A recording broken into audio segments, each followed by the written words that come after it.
Hey guys, what's going on? Hello, this is Fiercestbard. Welcome to my art stream. Yeah. What is going on? Yanka, you're early. Yeah.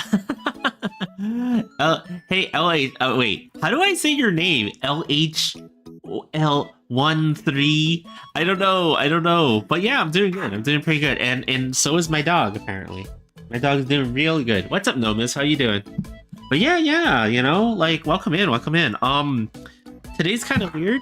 I'm almost done with this line art, and my dog is barking at me because I'm almost done with this line art. So he's like, man, finish it already. I'm just trying to add really frill things over here. So I just kind of started doing a little bit of it just to get an idea for how I was gonna approach the other side of things. So I'm just kind of like, But yeah, But hello, yeah. And sorry if sorry if I missed some of your messages because like the app that I'm using to actually view the multi-stream app chats, right, doesn't always like show everything. I will say it's a little it's a little weird. It's a little weird, but like I'll try to get to everything as I can, if I spot it and stuff like that. So it's all good. It's all good, Oh, do you? Like, I'm hoping it's good. I'm hoping it's good. As long as Coffee agrees that it's good. But Coffee is like, no, not good, not good, stinky. That's what Coffee is saying right now. But yeah, we made a lot of progress on this one. Pretty soon, and I think we're gonna start working on the other artwork. So the other artwork that I sketched out a little bit of. I think I could tell you guys now. It's of the VTubers Andrea. And I saw that she recently got a new writer-based costume. Like I'm thinking here, but I think I will be drawing that costume. The doggy, yeah. Coffee is a very, very yappy yap. He's very big personality in a very compact body. But it's okay. Like that's just the way he is. He's always yelling at all the other dogs to get off his lawn. Get off my lawn! Like otherwise though, he's very, very lovable, aren't you? Are you proving that you're very lovable to chat? See, this is what happens when you let him out of his spacesuit for a little too long. Then he goes a little crazy. Almost onto coloring. Yeah, almost. We're almost there with coloring and stuff like that. And that's gonna be fun because like, that's the part that like kind of brings it together, right? Like when the art starts to come together, you start to feel like, man, that was worth the time. Right, Coffee? Hmm? Was this worth the time or no? He's like, now worth the time. Here's my treat. You already got a treat, He's barking at me even though he's already got the treat.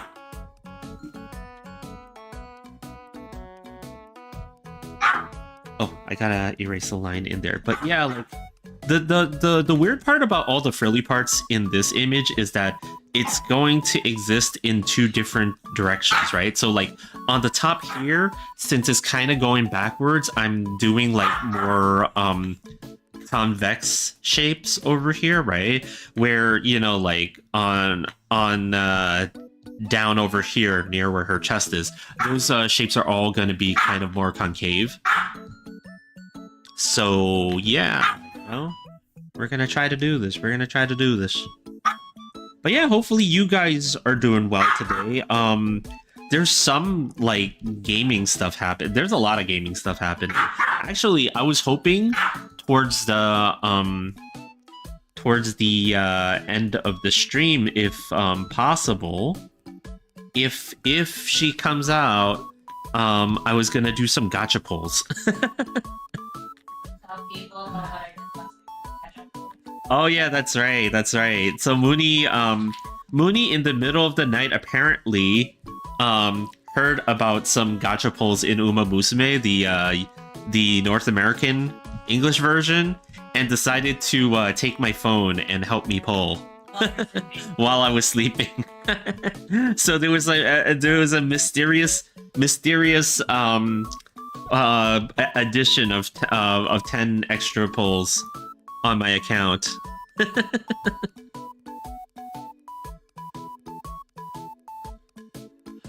Oh, I love how you make the frills. They look really good. You think so? You know, like it's so far like kind of like like for me right now, but like I guess because it hasn't, you know, gotten like all the way around yet. Like we'll see what happens when all of it is added, right? Because there's quite a few of them on her design, like the shoulders, the chest over here, and some of the skirt too. So there's going to be a lot, you know. Mooney, is she good luck? Yeah. Mooney is better luck than I am. Though actually, you know, like, interestingly enough, depends on the game, right? Like, she's better luck than me with certain gacha games. I know Uma Musume hasn't been the best luck for her, but like I know Nikkei has been pretty good luck for her. So we'll see.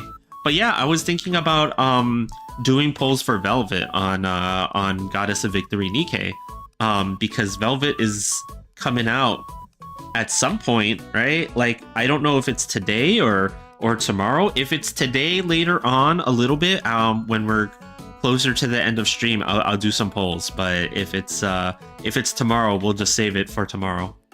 We'll do some polls tomorrow. Because I know that she's not, Velvet is not really like a pilgrim or a special limited character or anything like that, right?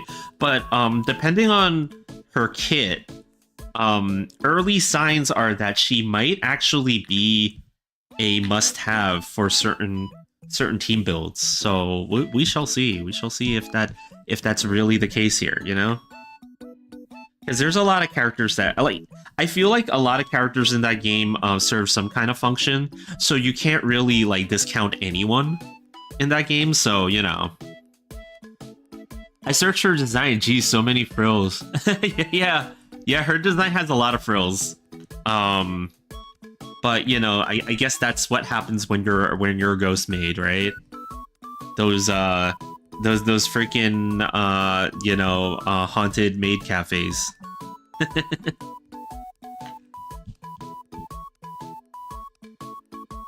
But yeah, like other than Uma Musume and Nikkei, actually, did you guys see the latest update for Monster Hunter Wilds?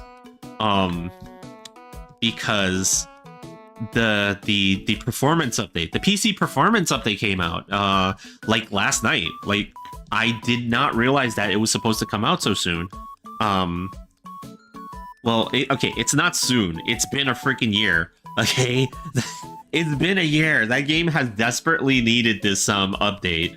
I mean, technically there were other performance update patches, so it's not like they weren't trying. But this is the one that has made the biggest difference. I think for most people, a lot of people assumed that the performance update was gonna do like almost nothing for the game, but this one actually made a huge difference. On my system is a laptop. It's an AMD laptop. I would say it's like the equivalent of maybe like one of the lower end CPUs and stuff like that, right? In terms of the CPU. The GPU is a mobile version of an RTX 4060. So again, not exactly top of the line. I was having a lot of troubles running the game on this system for the longest time. But that update has made the game way more than playable for me. It's given me at least a boost of like maybe 10 to 20 frames per second in terms of like low to medium settings and stuff like that, right? Which doesn't sound like a whole lot, but when you're not even breaking 60 at some points of this game, right, without frame generation or DLSS, you know, that's troubling. But now the game actually feels way more playable in its current state, and on top of that, it feels like okay, I gotta use DLSS and I gotta use frame generation, but it does make the game much more manageable now. So I'm like very happy with that, and you know, hopefully, you know, maybe we'll get some people back in the game. I don't know. The game burnt a lot of bridges, okay, like very early on in its life, in terms of you know, how many people care to stick around to deal with how messed up some of the settings were. And oh, and it looks like it also included not the update, but rather the fix for one of the main issues that a lot of people were talking about, which was the DLC check. The DLC check issues. It actually has that fix in it. So the cat no longer checks for DLC on your game like 100 times every time you go into town and the cat sees you. So, you know, again, lots of improvements in the game. Like, I think a lot of people will be very happy if they decide to give the game another shot, which is like, you know, it's a tall order at this point, you know. Drawing with this stream? Oh, you are? Yeah, you know? Yeah, you know, I encourage you guys, like, if you feel like you want to draw along and stuff like that and do different things, I mean, you know, like, go ahead, you know, like, that, you know, I always welcome when everybody's, like, kind of doing their own thing and stuff like that, and maybe you guys might want to try certain things that you see with your own art and stuff like that. That's cool, too. I don't mind. But yeah, it's like, it's kind of interesting that Monster Hunter is getting this update now, though. Only because of the fact that, like, realistically speaking, a lot of people are kind of, I know there's a ton of people that are kind of like whatever about it, because of the fact that, you know, they're kind of releasing this update like at the end of the lifespan of the original, the vanilla version of Monster Hunter. Like many of the comments are just kind of like, oh, just in time for the expansion. You know, like, so you know, there's some people that are kind of holding off from playing because you know, once the expansion comes out, they feel like it might invalidate some of the work that they're putting in grinding certain weapons, let's say. But I think it's okay. I think it's okay because you know, it is true that a lot of the stuff in the expansions would invalidate some of the stuff, but you never know. Like what happened with the what was it called, in Monster Hunter World, when you would grind the gold weapons and stuff like that from this thing. And, you know, like, the expansion came out, and then they had, like, a whole system where you were upgrading the original versions of those weapons into newer gear and stuff like that. So you never know, you know, like, the Ardean weapons and the Gogmazios stuff, it might not be as out of date as everybody thinks that it will be, you know? Maybe there's some use for them, like, later on, you know? You never know. You never know. Practicing Practicing anatomy is the worst. It kind of is. Like, anatomical studies definitely helps a lot. I think for most artists, though, knowing the anatomy is definitely something that you should know. But I almost feel like just as important as the anatomy is knowing how to simplify and break down the parts of a character or a photo or a reference that you're seeing. I think is probably just as important as knowing the anatomy for said character. And it's only because, you know, like, a lot of people have like a general idea of what the anatomy is for a character. Like for me personally, I don't know the names of bones. I don't know the names of muscles or anything like that, right? I I just kind of know in general what the anatomy is for a human and for like most of the general proportions, and then I work more on breaking down and simplifying character character body parts and stuff like that first before I add on the muscles and things like that to complete it and stuff like that. So I think don't get too it's not attachment, but rather don't worry about it if you're not an expert at anatomical studies when it comes to art and stuff like that. Like, again, I feel like it's important to know them in general, but not like you don't need to study anatomy as if you were trying to be a doctor, right? Like, let's see. How's that?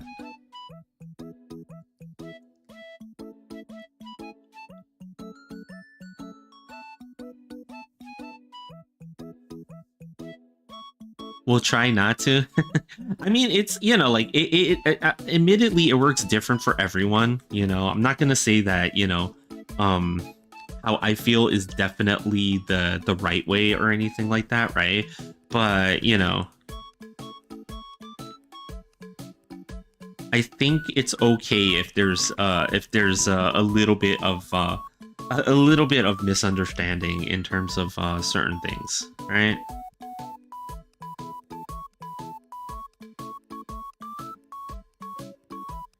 Now, granted, if you are some kind of anatomical biological superstar that knows all the names and knows the exact shapes and the how and why things attach, right? More power to you.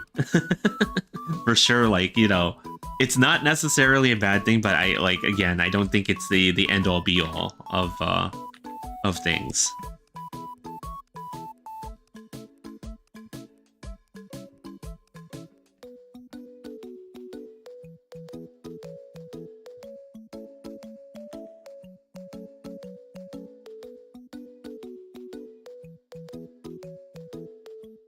How is it on Twitch? I see someone type. Yeah, sometimes I type beforehand. Like when things are starting up, because okay, so if you guys are watching this from the vertical version of the stream, right, you'll notice that there's no start screen, and then it, like, every stream starts with me just kind of staring off into the distance, because there's no start screen with a countdown on the vertical version, so you can kind of like see me like just kind of like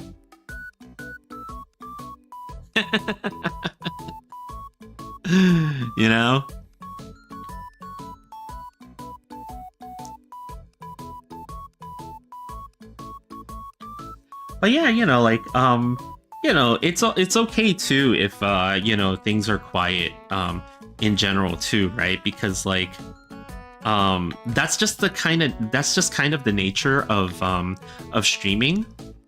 When you start and you're not a big creator like me, right? Like I am not a big content creator myself. And like you just gotta be okay with talking to yourself from time to time. So a lot of times that's exactly what happens. I'm just kind of talking to myself about a lot of different things and stuff. You just get used to it. Some people think that that's why content creators are like all insane. You just kind of get used to talking to yourself. It's just an accepted way of life.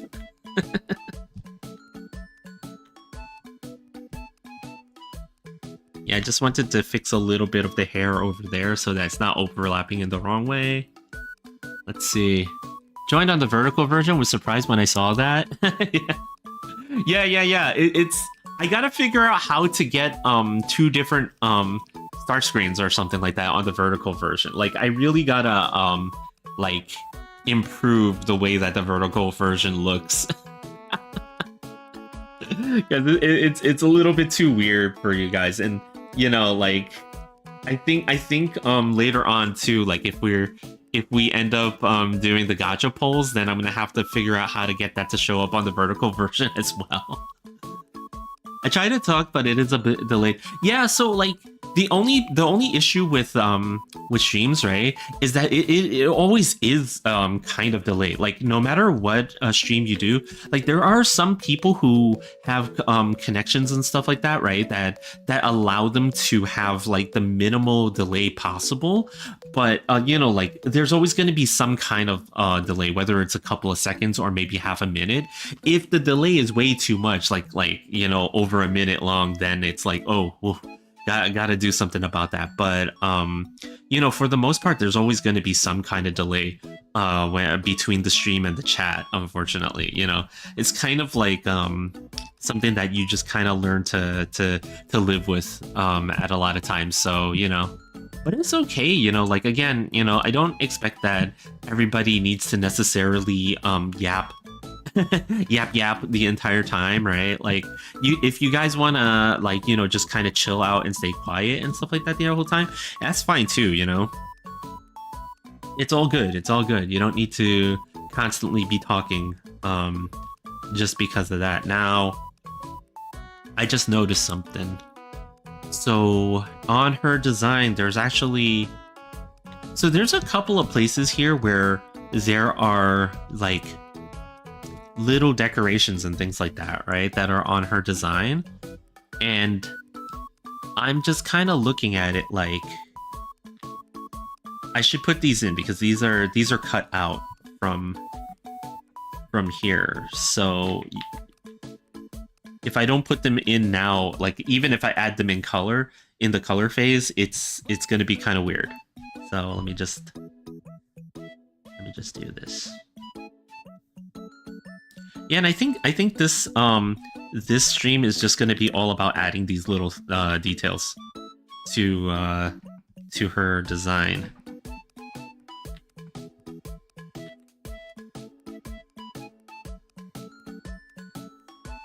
It's just like adding all this stuff, and then we're probably gonna do a huge gray fill to just fill in the design here, and then we'll figure out where that goes from there, I think. Right? Wait, is that how her design is supposed to go? Your artwork is very clean. Yeah, you know, like it's something that like I feel like that's one of the big things that I would like to continue doing. You know, sorry, I'm like all over the place right now, but I just noticed I'm literally drawing two versions. Drawing like two different versions of this. Huh. That's odd.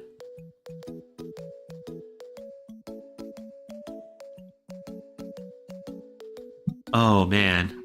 So there are minor differences between the version of her costume where she has the sleeves over her arms and the version where her sleeves are not covering her arms. There are some like slight minor differences between both versions of her. And I'm just kind of like, I just mixed details from both into this one design.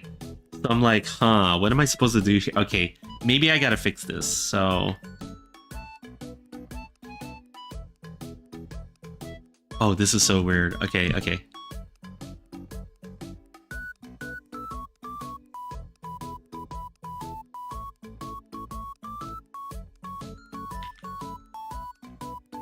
Yeah, this is the weird part sometimes of when you do arting like this. It's like, wait, what?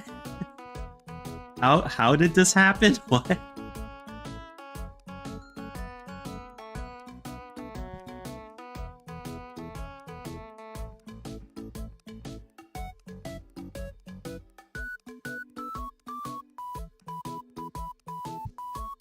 But again, you know, like a lot of times, I don't mind having to redo things because, like, ultimately, it's not. Wait, go back, go back. Like, you shouldn't like necessarily hold on to these things forever. If you need to fix something, then go ahead and do it. Don't be too protective of it because, like, that's why you work digital. Oops.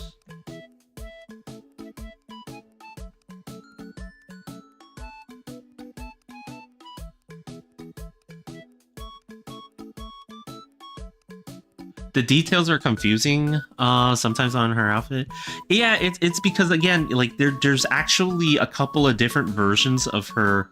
It seems like there's two different versions of her outfit currently that I'm trying to draw here and stuff like that. And it's like, it's confusing in a way that it's like, I can see that there's like very similar parts of both costumes, but then they deviate from each other suddenly.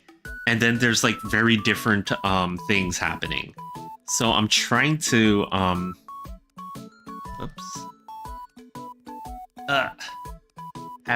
I'm trying not to have trouble with my panels getting pulled out and stuff like that. So I'm still having that lagging issue with Clip Studio also. It's a little bit sad, but you know, like that I still have this, but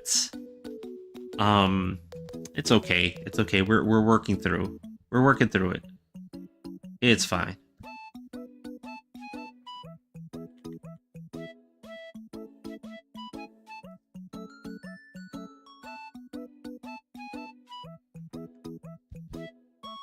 Have you tried have you tried animation? So, animation. Okay.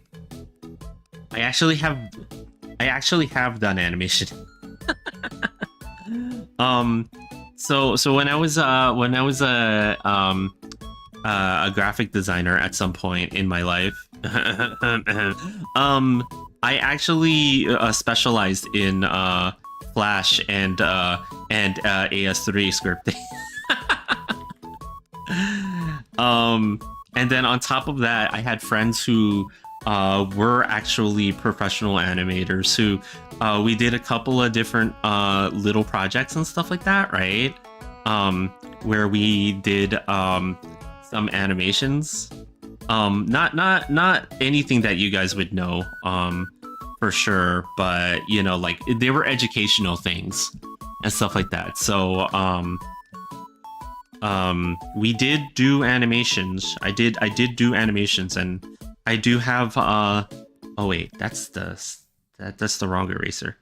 So I do have some background in animation, but I haven't really kind of used it for anything here. If like, and I know what you guys are probably thinking. You're like, Bard, really? You're why wouldn't you do any? It's because it's very time. Animation is very time consuming. I don't know if you guys know this, but I remember like one of our projects we had animation wise was like something that we had to finish within 4 days and stuff like that, right? And it was tough. It was hard to finish a whole animation in 4 days. It was only like maybe a couple of minutes long, not even, right? Like, but you know, we kind of just had to sit there and freaking, you know, like do everything nonstop overnight and things like that, and you know, just kind of like take some breaks to go to the bathroom and things like that. And we did not it was tough. I will say that it was very tough and stuff, and we had to come up with a lot of solutions to certain certain problems that were like, oh man that were like you know, they luckily worked out in the end. But it's like, if they knew that like this was just a photograph of something, you know, nearby that was like a wall They'd be like, "What the hell?" You add you that you definite yeah, you used to animate as well. I would do like 1 minute animations. It was a pain. Yeah, and it's like it was kind of like it's fun. I'm not gonna say the animation's not fun, but when you do it the older way where you're basically just doing frame by frame drawings and stuff like that, it can take forever. It definitely can take forever. Like there's a lot of newer ways to do it, right? Like you guys probably are more familiar with animation with bones and things like that, right? Or using like stills where you animate the stills and stuff like that, right? So you guys are probably much more like there, much more familiar with that sort of thing. But yeah, we were doing frame by frame like the old way. Like we were still doing it digitally, but it was kind of like hand over the peg bars and the and the sheets of paper. Get my light table. I'll see you guys in a few hours.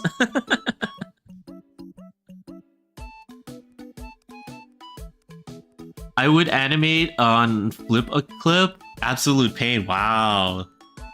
Oh, whoops. That is not the tool. That is not the tool. There we go. What kind of animation programs did you guys like? If any of you guys have animated other than Yenka. I remember too that like there was like a push to try to do animations like web animations with jQuery and things like that, right? Like back when people cared about making websites and stuff like that. I learned a little bit of that too, and it never amounted to anything useful. my whole graphic design career is like a nightmare of stuff that never happened.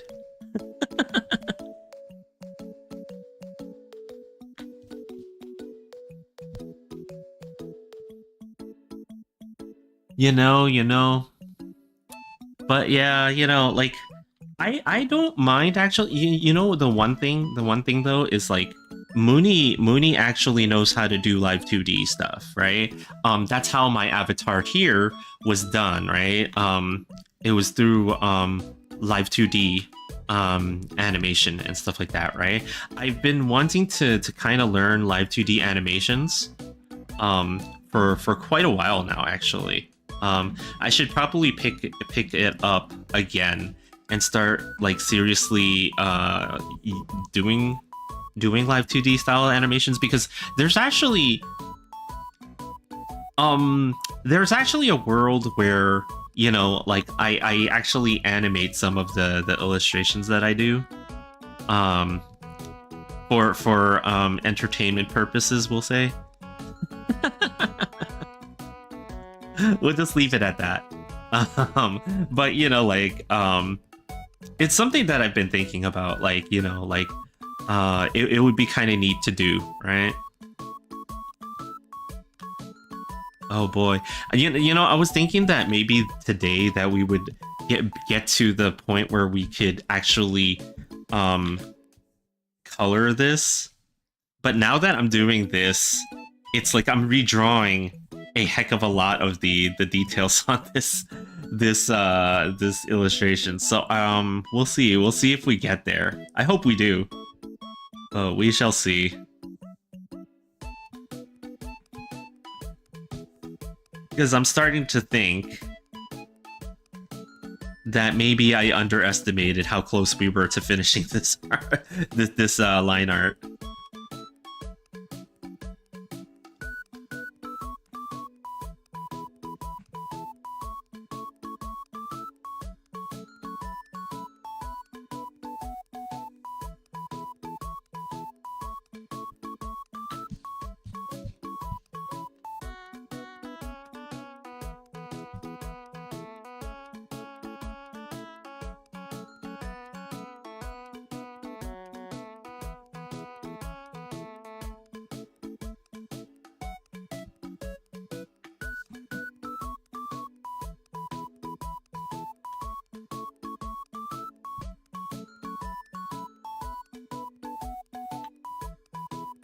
Okay. Extend that part. Erase that.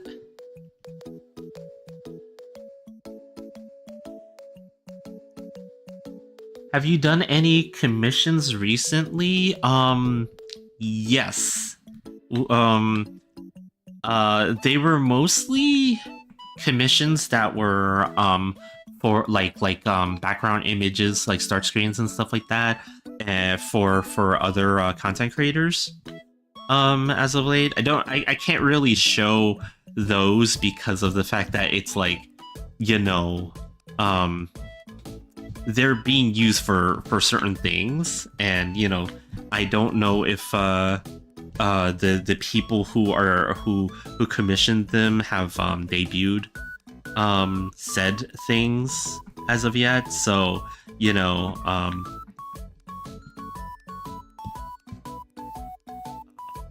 let me see, hold on, there, okay. So yeah, there's those for but yeah, for like a couple of them though, like we did it together, where I colored, I did the line work, and then Mooney colored it and stuff like that. So you know, it's pretty cool. I should look into which ones that I can actually show. Like because again, you know, like it's not a case of like, oh, I have to show them or anything like that, but rather, you know, I want to be respectful of the people who asked for said art, because you know, they purchased the service for a reason, and I don't want to step on their toes about it. So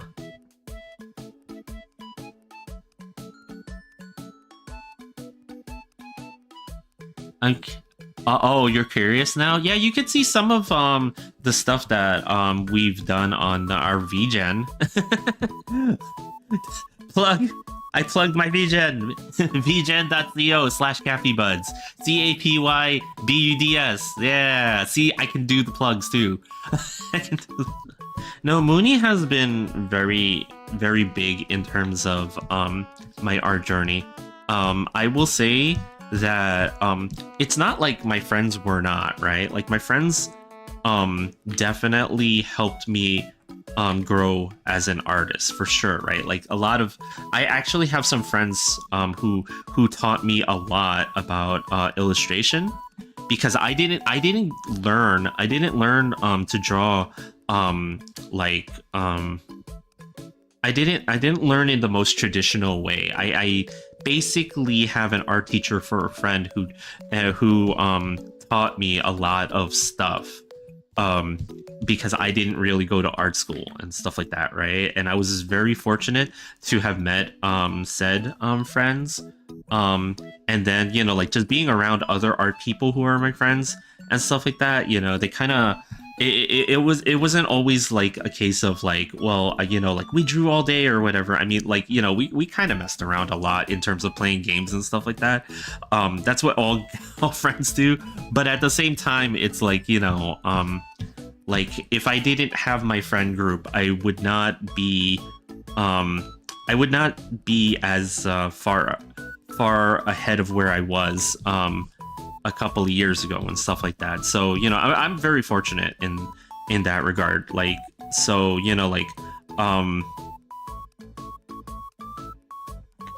but Mooney, on the other hand, she basically is primarily the person who made me believe, if that makes sense, right? Because like some of my friends are like, is it the beach one? Oh, no. The beach one is just a fan art that I decided to do on my own of Fuwamoko and stuff. But yeah, like Mooney actually helped me a lot in that she believes in the fact that I could do this and stuff, and so she's the one that basically helped me to kind of like, because I was drawing on stream, right? So to kind of explain it, I was drawing on stream and stuff like that, and I was thinking that I was getting a little bit better and better and stuff like that, right?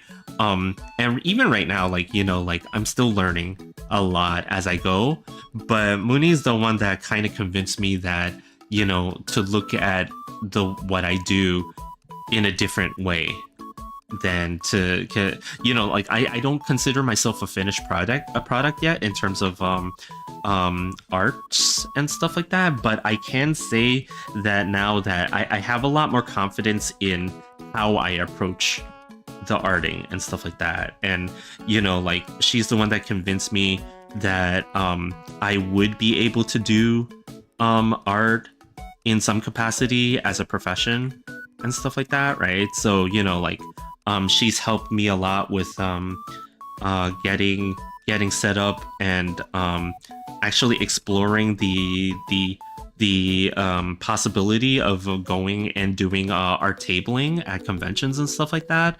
So there might be a possibility that you will see Bard at an art convention or at an anime convention or something in the near future. There's a distinct possibility right now, but we're still waiting to see the results of certain applications, we shall just say. So, you know, but yeah, you know, like it helped me a lot, so much to have somebody actually believe in me that much, you know, like because otherwise I don't think I would actually, like, I would still be drawing, but I don't think I would be doing this with it in my mind that, like, oh, you know, like maybe there's a possibility I can actually make something of this, right? And that's the thing, right? Like self belief is such a strong motivator for you to continue to do anything and stuff like that. So, you know, like you have to believe in yourself before you can, like, kind of move forward with anything and stuff like that. And, you know, like it's not easy, you know. Not everybody has the ability to kind of objectively pull themselves back from their own work and then see, okay, maybe this is not as bad as I thought it was, you know. Let's see, where are we? Okay, so we did that. We did the ribbons here. What else? Okay, shoulders.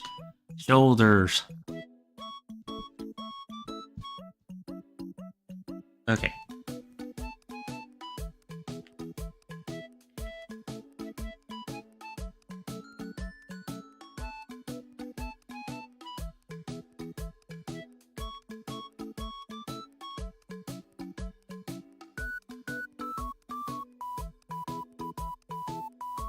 Let's see, how am I gonna approach this? So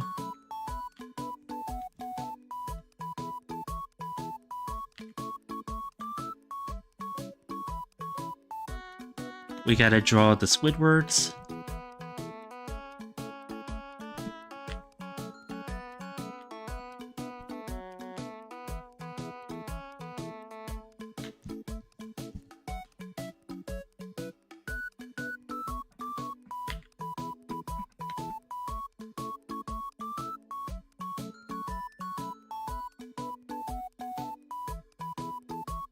You got food? What kind of food? Do you have enough to share with the class? No, I'm just kidding.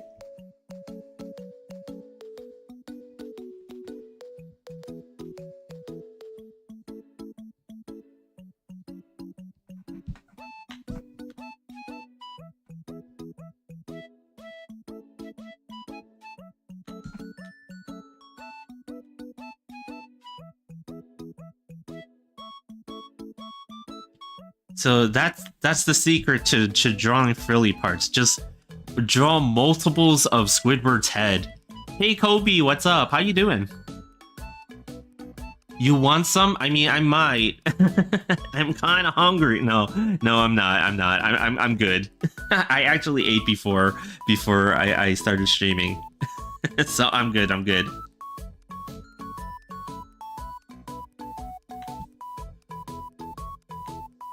but yeah, we are trying to master the art of drawing Squidward multiple times on an image. No, no, no. In all seriousness, like I always call it drawing Squidwards because like if you look at like Squidward's head, Squidward from SpongeBob, right? Like his head is kind of like, oh boy, it's lagging. Oh my god, it's lagging. Okay, his head is kind of like this shape, right, with the big part, and then you have the part that goes into his like cheeks and stuff like that, right? But like, you know, when you're drawing like frilly parts, right, you kind of draw this arc here, like you kind of draw this arc up this way and this way, and then you just kind of like repeat that Squidward head thing like over and over, right? So I that's what I'm doing here. I'm just repeating the Squidwards. Do you like Piroziki? Is that how you say that name, Piroziki? Is that another artist?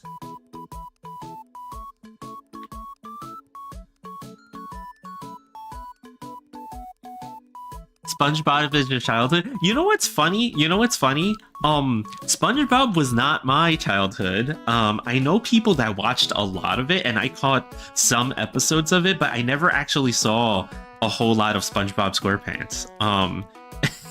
Funnily enough, Mooney actually had me sit down and watch the SpongeBob musical. This was around the first time, the first or second time that I came to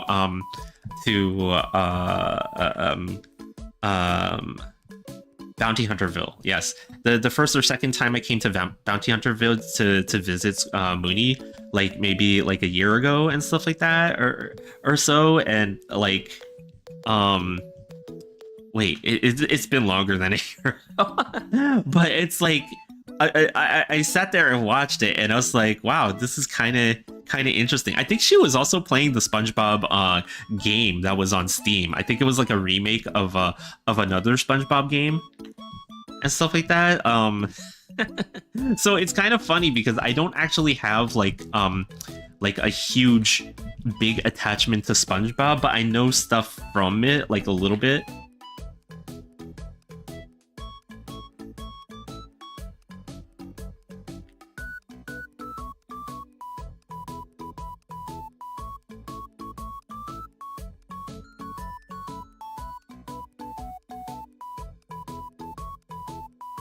Goofy, what's up? Sorry I missed the last streams. I forgot it. No, it's okay, you know. Always remember, guys, like, you know, there's not you guys aren't you guys aren't obligated to come to a stream. We do appreciate when you guys do, but you know, like, don't worry about it. You know, like, if you miss it, you know, like, life happens, right? That's kind of the cool thing about VODs. Because you guys can rewatch stuff if you missed it and stuff like that, right?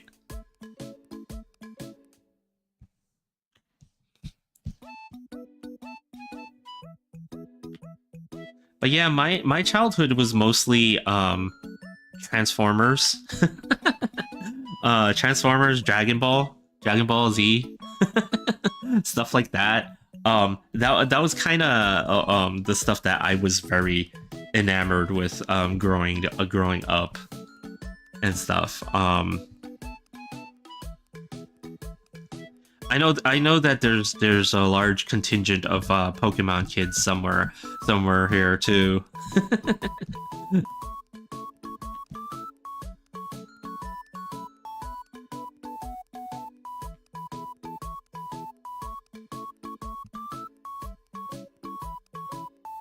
Oh, the lag.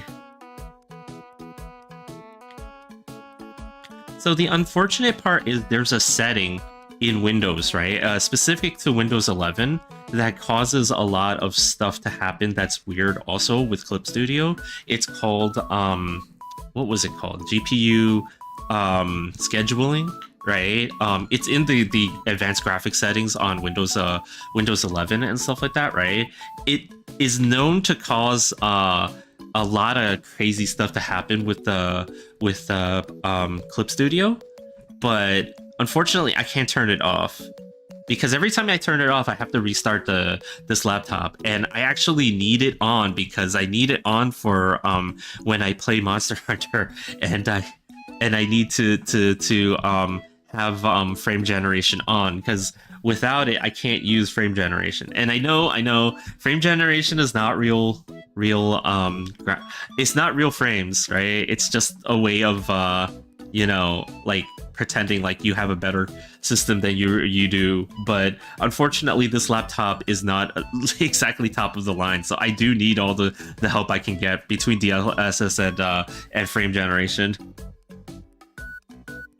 Like I think that's the good parts about those technologies, right? It's that it lets you use weaker hardware to play the games that you want to play, like the newer games that you want to play. But I totally understand it when people get upset, like they've got like a 5090 and the freaking game doesn't want to run on a 5090, and it crashes and stuff like that. I totally get that when you have like a system that's like ridiculous and the freaking game still crashes on you. I love coming to your stream, to be honest. I won't let you destroy my world. Wait, why am I gonna destroy your world? And thanks for thanks. Like, I do appreciate that. Those of you who spend your time here, if even for like a minute or two, again, there's no obligation for you guys to come and visit the stream and stuff like that, right? But it is nice to see you guys, and to see that you guys are doing good, and hear about your art journeys and all the other good stuff.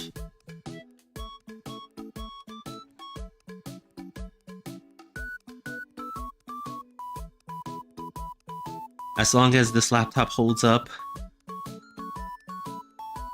Though I'm starting to think that at some point I'm definitely going to need to get a better computer than this over here in Bounty Hunterville.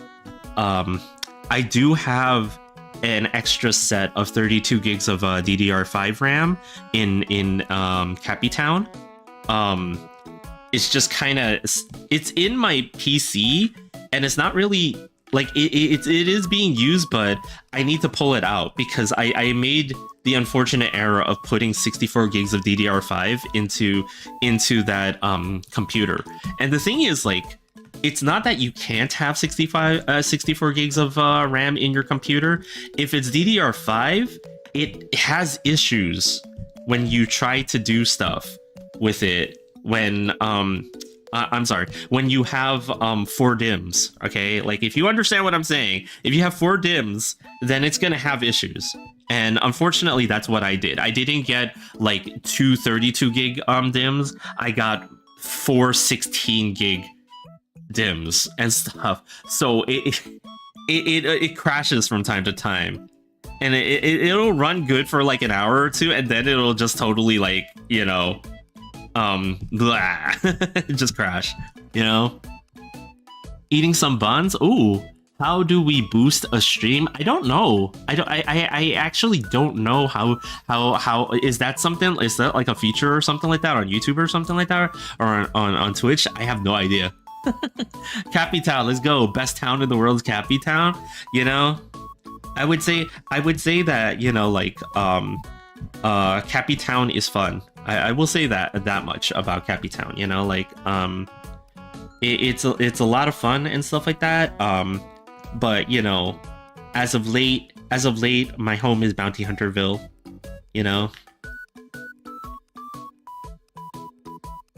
And there's nothing wrong with Bounty Hunterville, actually. I'm surprised at how similar things are in Bounty Hunterville as they are in Cappytown. It's just that Cappytown is much more lively, to put it lightly. I will say. Because Cappytown is like, who needs sleep? Who needs sleep? Everybody's just gonna be awake at all hours of the night.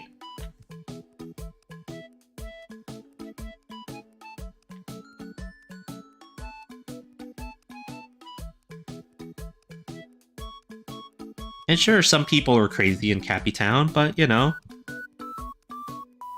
what city doesn't have their amount of crazy people? Ram, waiting for the coloring soon. Yeah, sleep is fake, right?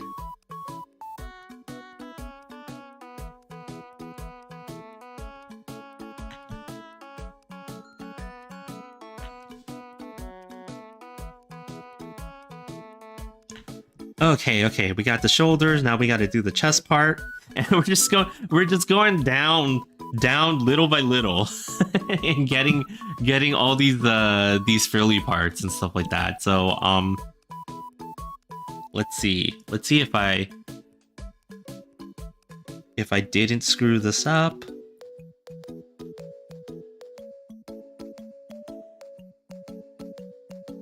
Oh, okay, cool. Okay, so I am going the right way right now with this. Okay.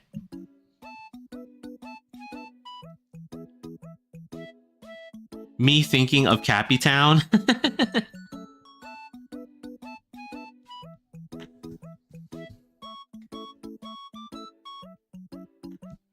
Yeah, I'm pretty much you know, like it's weird for me because, you know, this is this is the first time for me in terms of living away from Cappy Town. I've always lived pretty much exclusively there, right? Like but you know, now I'm over here in Bounty Hunterville, and you know,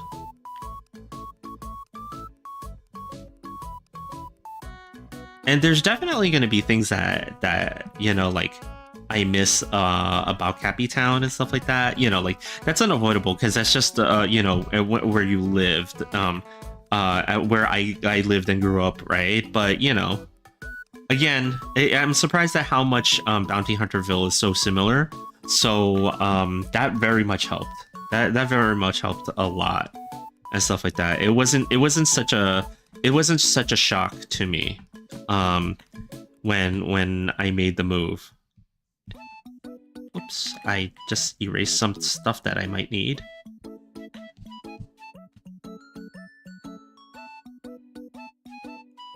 What food do you recommend? What foods do I recommend? Well, as you know, Cappies eat poo, so I wouldn't recommend that for the human digestive system, though.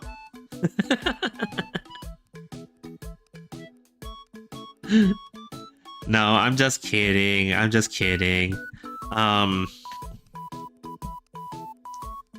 What foods do I recommend? I've always had like a taste for Italian's food, and I also very much like various Asian foods and stuff like that, being a capybara. You know, so I would start from there.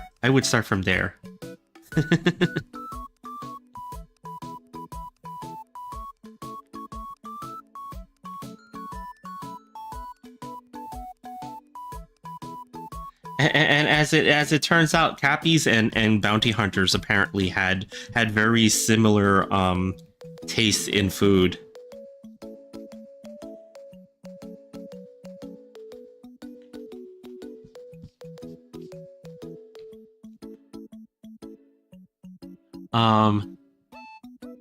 The Piroziki was just the stack. 100 XPPP. What food is American? Okay, so there's not... It's weird because there's not really like a staple of American food, I could honestly say, right? Like, because like, you know, like America is kind of like a mishmash of things that came from other cultures and things like that, right? Like a lot of people think that, you know, the American hamburger, right? But the hamburger is not really like an American thing. It's just that it's something that they like. So I liken it to a lot like, what is it? It's like Japanese curry. I don't know if you guys ever know the history of Japanese curry, right? But Japanese curry is not specifically Japanese. It was actually introduced by sailors from England, and stuff like that to Japan way back in the day and stuff like that, right? And the Japanese liked it so much that they kind of put their own spin on it and stuff like that, which became the curry cubes and the Japanese version that a lot of people see today at certain like restaurants and things like that, where they serve it with stuff like katsu curry and things like that, right? So like I liken it to foods like that, where a culture kind of absorbed it and made it their own and stuff like that, right? Because there's a lot of food in America that's like that, similarly with what is the dish, sesame chicken, for example, right? Sesame chicken is like is not really a Chinese food. I mean, it kind of is, but it was created in North America, somewhere, I believe.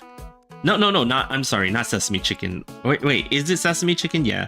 And I think it's sesame chicken, right? Or that was actually created in North America, as opposed to being a dish from China and things like that, because like they just tailored it to the flavor palette of people over here, as opposed to the Asians and stuff like that, right? Like that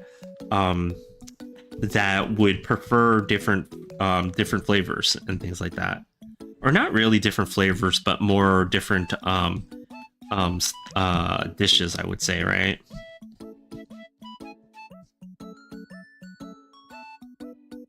Cappy is teaching us. Am I? Goofy shouting out underrated accounts. Wait, am I shouting? Bounty Hunterville? Yeah. I'm actually in Bounty Hunterville right now. Yeah. It's like, let me make sure that I'm saying the right thing and not talking out my ass. Let's see, sesame chicken.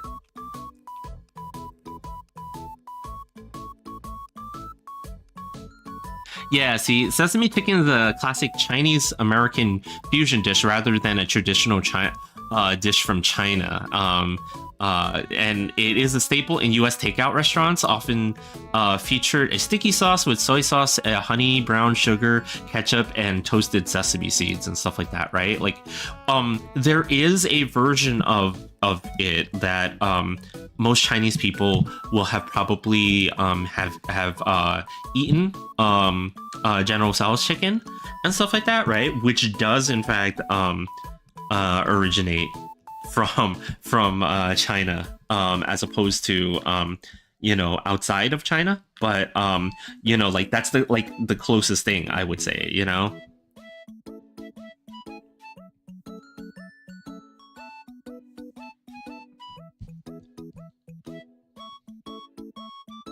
I gotta put all these frillies.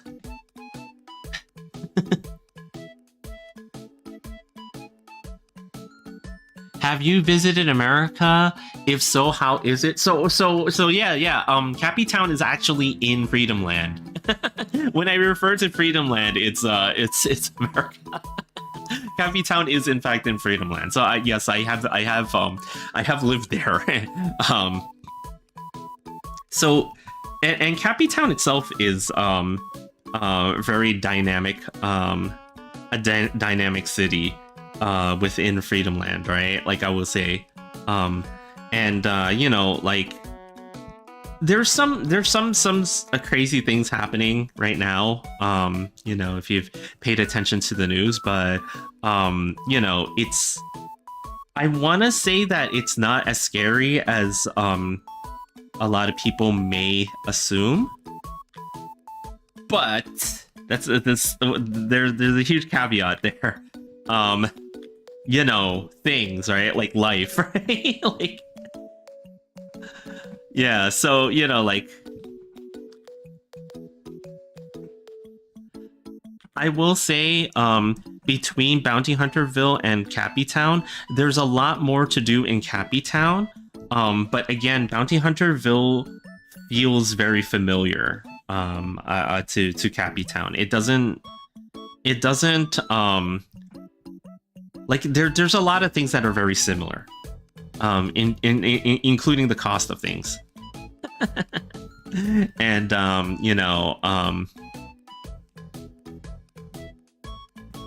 very glad that it wasn't such a huge adjustment for me, because whenever you move to a different situation, like it could be like, wow, how different, right? But I got very lucky, Good, just a just a lot of racist people. I mean, just a little bit. Also, my cousin. Oh, I'm sorry. Oh no, they didn't. What? Oh my gosh, I'm so sorry to hear that. They didn't call them for 6 hours. Jeez. What the heck? Yeah, so sometimes, like, again, sometimes life is just kind of, right, with certain things, I'm so sorry to hear that, though, like, that's not something that should be happening in a modern country, I will say, that's not something that like, it's 2026, you know what I mean? It's like, we shouldn't be living in situations where, things like that can happen, right? Yeah, that's so crazy.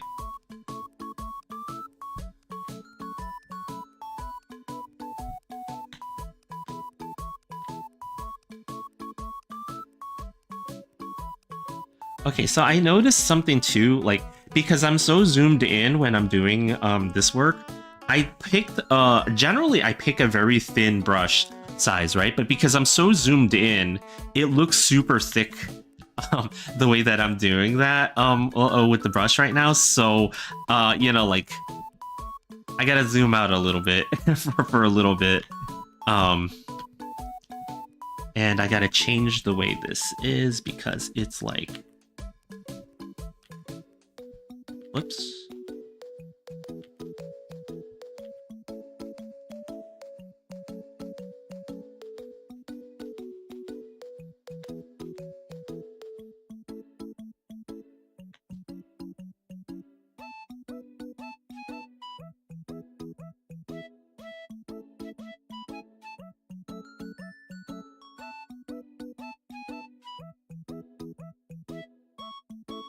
Life is great with you. Oh. Is it? Computer, you can make such fine lines, such fine lines, right, computer? We're doing the Star Trek thing. We're gonna call computer.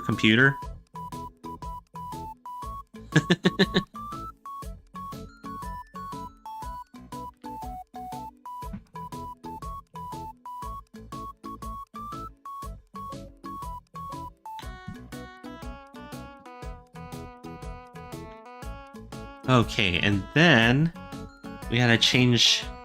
Oops, we gotta change the direction of this line because it is not in that great where it is right now.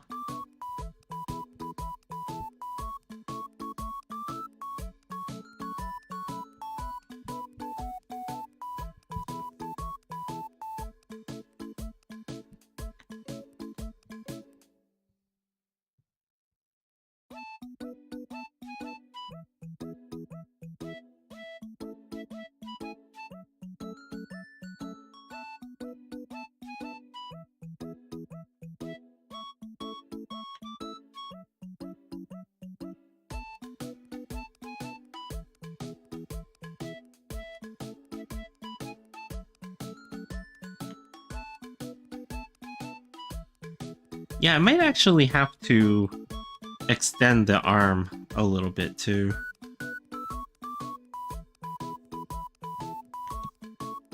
because the way that her arm has this part over here, it's like it comes out and then the elbow is actually much lower, like over there and stuff like that. So I actually have to bring this out a little bit more.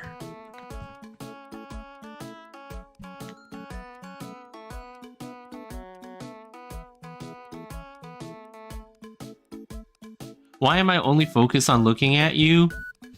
Cappy is beautiful. We getting now? Oh, snow again? Oh, for real? Damn! I heard.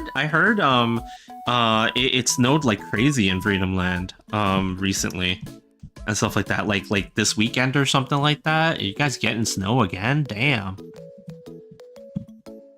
Though I shouldn't say damn, because I kind of like Cappy Town snowed like crazy too. So you know, like, I got the report from Cappy Bro. Cappy Bro is still in Cappy Town, and he gave me the down low on what was going on. Is it the down low or what is it? I don't know the language that you guys use these days. That you youngins know. The deets? Is that what you guys say?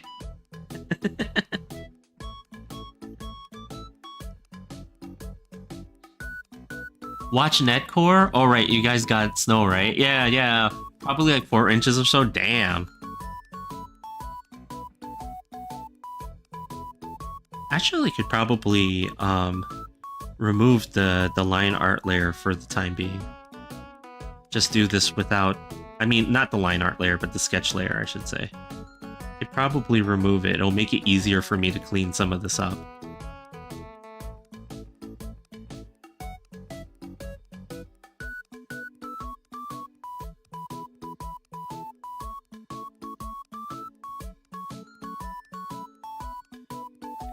Yeah, and I'm using the vector erase tool because when I do line art, in Clip Studio specifically, I use vector layers, so I can resize and redo lots of lines and change them without losing resolution. So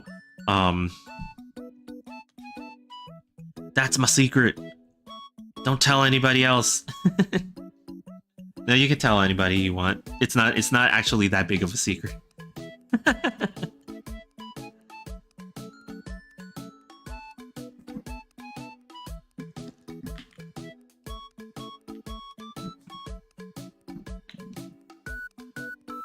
And I feel like I had her arm in like just like the wrong angle this entire time.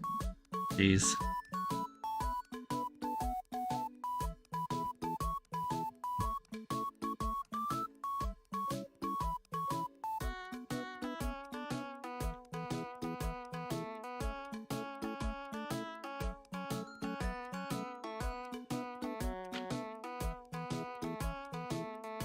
Wait, no, we getting 6 inches? Damn.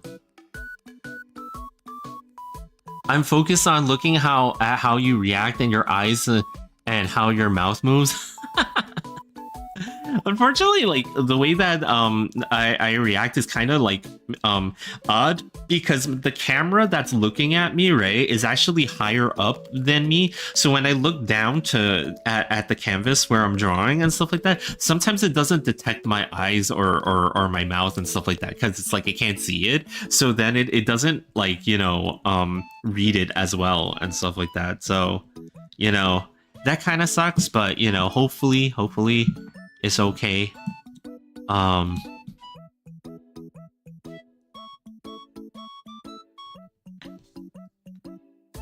let me just wait. This part would be covered here.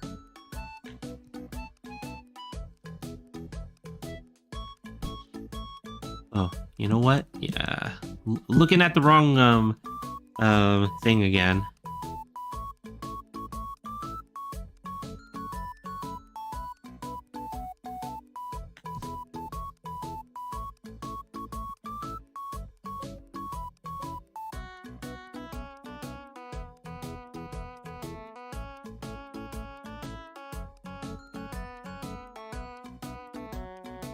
Let's see.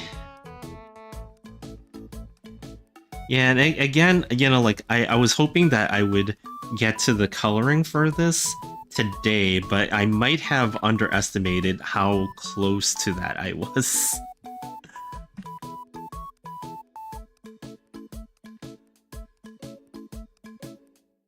There might be a part of me that realizes that right about now.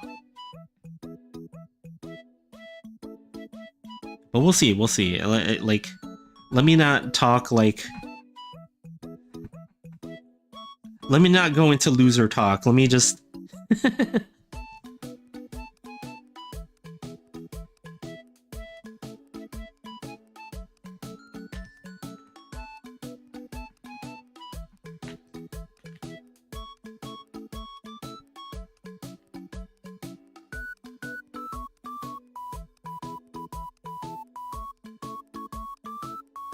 Wait, you should watch Willicat. He plays games. Oh, should I?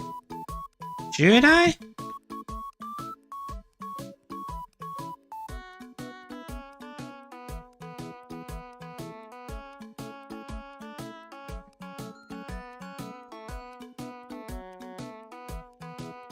Maybe after I'm done with drawing all these Squidwards.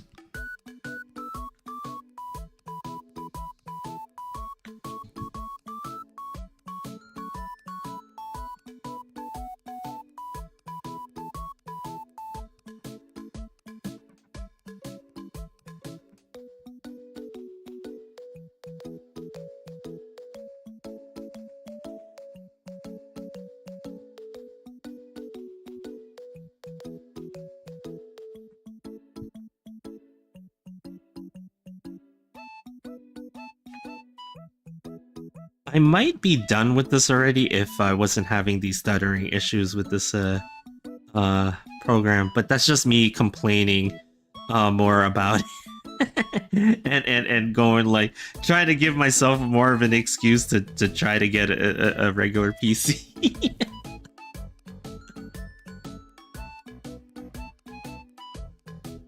I mean, the other way I could have avoided this, to be honest, is if I go back to drawing on my iPad. But I was having like a lot of weird connection issues with my iPad and showing the iPad screen on my like what the hell was that program that I was using? Because when I first started streaming, I was actually primarily drawing through my iPad on stream and stuff like that. I completed a lot of the first things that I did on stream just using the iPad. So I could go back to doing that.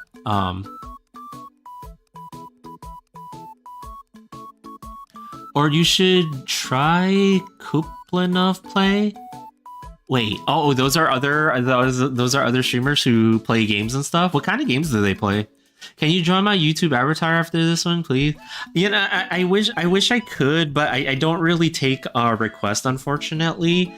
And it's because it's like I have to stick to a certain schedule right now with drawing certain characters now, because like I'm trying to make it into certain conventions and stuff like that. So I gotta stick to drawing certain things to beef up my portfolio for applications to the convention circuit. So unfortunately, like, you know, I kind of have to stick with drawing certain characters, we shall say, for the time being, you know. Though at the same time, like, usually when I do certain requests like that, right, I do them during certain anniversaries and things like that, right? Like, for example, like, you know, follower anniversaries and stuff like that, I will actually do like a raffle stream where you know, like I will roll a wheel and see if there's any winners out there and stuff like that, and then you guys can tell me what to draw. sorry, my voice is going. No. And you know, then I will draw them at in those during those streams and stuff like that. They're usually a lot of fun. There's some of the past artwork we did for those streams is actually in the Discord channel. And yeah, like some of them are hilarious.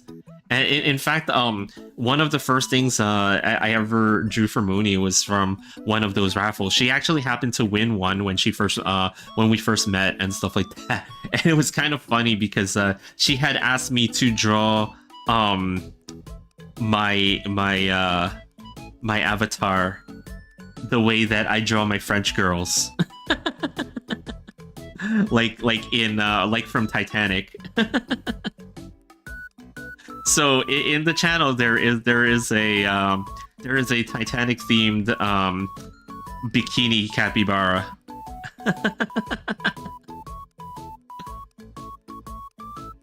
Oh, your friends and brother run this account? Yeah, that is nice, you know? Cappy, I haven't really checked the server. Where is the fan art channel? So the fan art channel, like, let's see, cause I got, yeah, of course I gotta remember my own freaking, server, right? But you can share your own fan arts and stuff like that, right? Inside of, the, art post in the community art station, right? So there's a channel called Art Posts, and then there's also a channel there called Art Tips, right? So you could post videos that show you how to draw certain things that you might want to draw and stuff like that, like if you're trying to learn how to draw. And then for my own work, it's under the Fiercestbard's art station, and it's under our art posts there. Those are the ones that I do. So yeah, there's a couple of channels where you can post certain things. And then, you know, like I know it's been a little bit inactive for those of you who are more into the spice of life. There are art channels for the spice. I will say there are art channels for the spice. They haven't been active though as of late, you know, like but as some of you who have kind of known me for a while now, I do have some ambitions on spice arting. So we shall see. We shall see where that goes. Hint why I was talking about animation before. Yeah. But, you know, like, we shall see what happens with that, you know?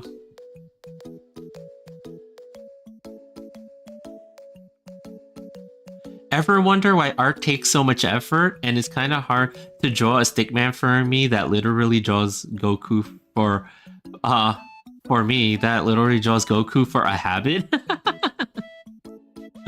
Well, you know, like, art is definitely a trained skill like anything else. Like, I always likened it to free throws, right? In basketball. Do you guys play basketball? You know, like, when you step up to the line to take free throws, right? It's a skill that you've done hundreds of times. That's how come you can hit a free throw so easily and stuff like that. But to a lot of people, it looks super easy, but it's only easy because you've done it hundreds of times, right? So, you know, art is the same thing, you know, like, it's hard for sure, right? But, you know, like, anybody can train themselves to do arting pretty easily. Like, I mean, look at the videos of PewDiePie, you know, like, granted, yes, I know that the situation that PewDie's in is a lot different than for the, you know, like 90% of people out there, right? But, you know, like, in the 2 years that he started drawing again and stuff like that, and I will say again, because he was a designer at some point in his life, he had some art training in his life, so it didn't come out of nowhere, you know? But, you know, like, as far as I know, I'm making that statement as if it was like a guaranteed assumption here, but as far as I know, he has had, right? And it's like, you know, anybody that picks up a pencil can eventually get where they want to go, as long as they have the willpower to stick with it, right? Not everybody does, you know, but that's okay, you know. Just like how I will never be an NBA player ever. You know, it's not always for everyone, right?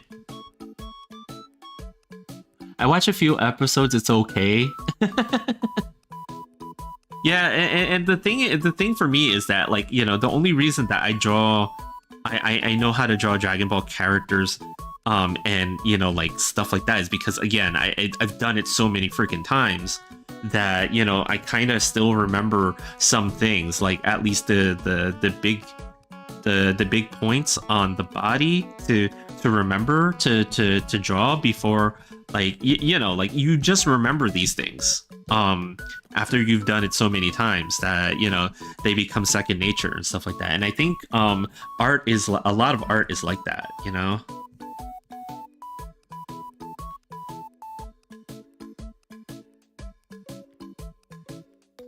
I will also say with art,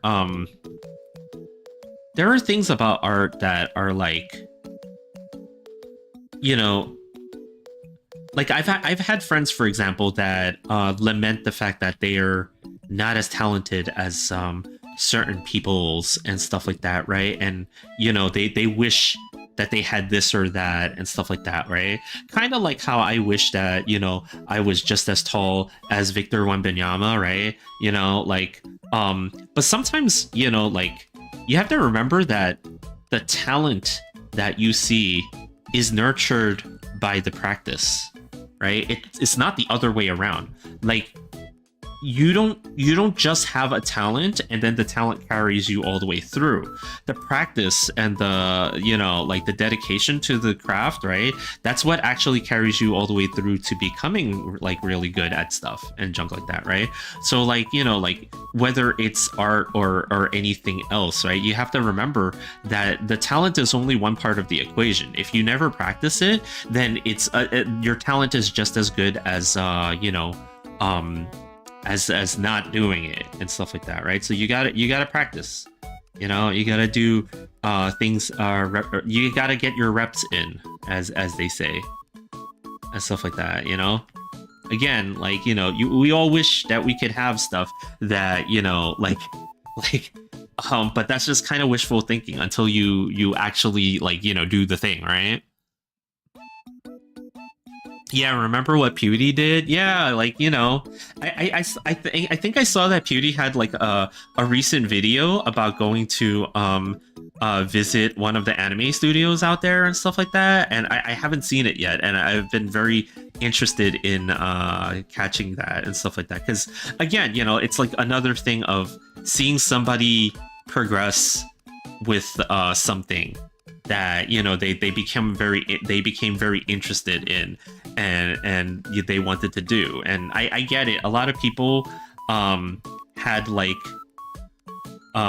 opinions about it, right? But you know, regardless of how you feel about, oh, this is fair or unfair and stuff like that, in his situation, it should be more of a calling to people to say, hey, look, this person was not like a lifelong super artist in their life, but they put in the time and effort to you know, want to do the thing that they want to do, and it should motivate you to want to do it even more, instead of demotivating you into thinking, well, you know, that sucks, I can never do the same thing because I don't have the time of day. You know, like I know how that must feel for a lot of people, and yeah, it does suck, but you know, at the same time, it's not impossible. I mean, my art output is pretty slow, but because I have a day job that I have to do every day. But you know, I'm not letting that stop me, because you know, it's just figuring out and prioritizing things that you do each day so that you can make time for yourself to do this, right?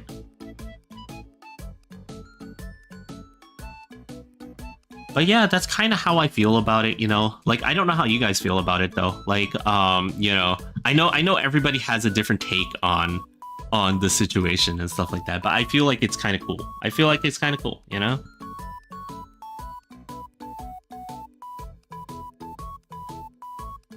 But yeah, how many more of these frilly things are we gonna do? Oh, jeez. I just saw the time. Oh, man. Okay. Let, let's get a move on. Let's get a move on. We gotta do this.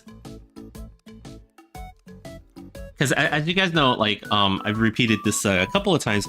My schedule is like Tuesdays, Wednesdays, and Thursdays every day at 6 p.m. Eastern time in the United States, right? So I kind of have to stick with it. I wish I could stay longer and draw more so that I could complete these things much faster. But, you know, like, because I set that as my schedule and stuff like that, right? Like, I do try to stick to my schedule, because if I don't stick to my schedule, it would probably drive me crazy. So, you know, like, it is what it is, right? Like, unfortunately, right? Welcome back, you know? But yeah, I do try to stick to my schedule, because of the fact that, like, I feel like,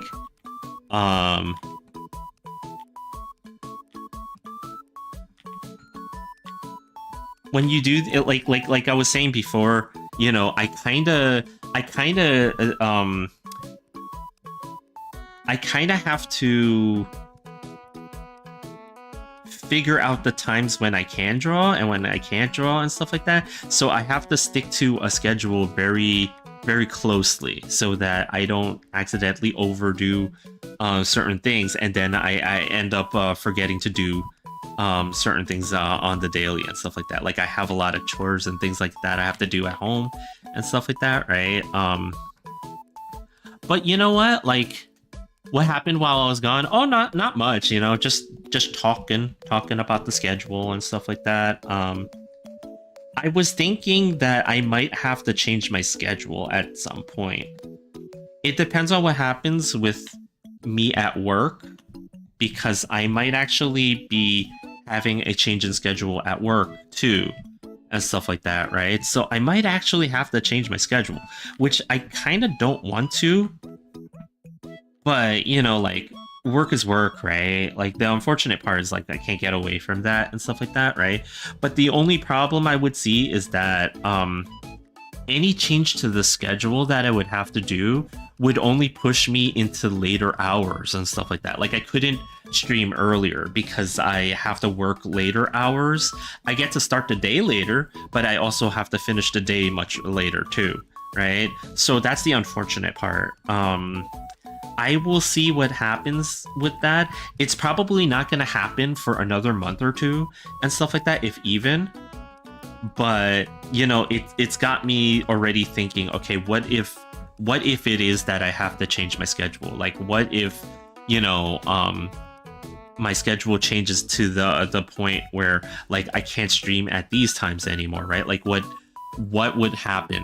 I would probably have to figure out a way to stream when you guys are around and stuff like that, right? But it might be that I can't do it in the middle of the week. I might have to do it as a weekend thing. But my weekends are so full of stuff that it's just like, So, you know, we'll see. Oh, we were talking about the video of Pewdie learning how to draw and stuff like that, and how far PewDiePie came in his efforts to learn arting and stuff like that. I find it really interesting.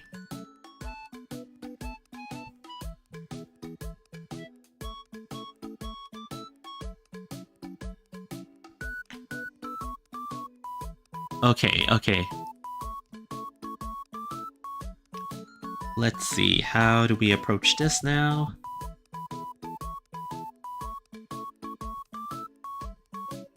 So now this is lower.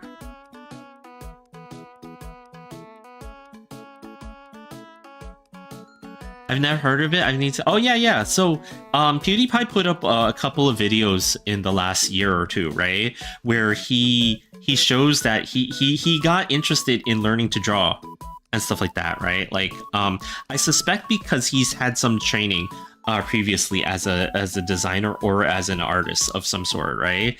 And he got back into it as of recently, and yeah, he made a lot of progress, and it was really cool to see it and stuff like that, right? And then lately he made a video also of him visiting an anime studio where he also got to draw some stuff at the anime at the anime studio and stuff like that. Like I think he drew himself or something like that, or one of the animators drew him as in the style of Attack on Titan, I believe.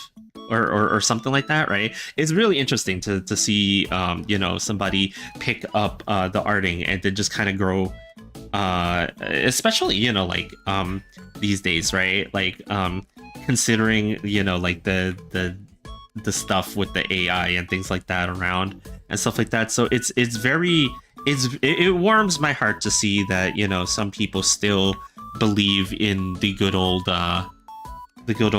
pencil, not pencil and paper, but, you know, just drawing in general, like outside of telling a computer to help you do it, right?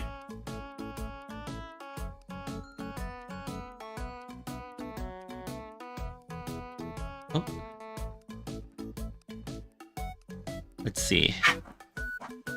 Oh, hold on, guys. I gotta go here for a moment because Puffy is asking for something. Hold on. Hold on, guys.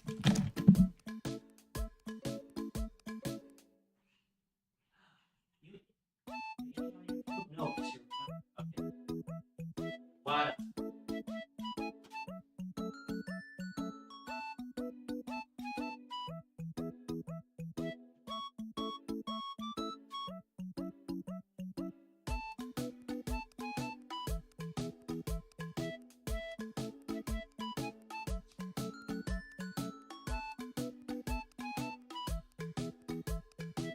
Okay, I'm back.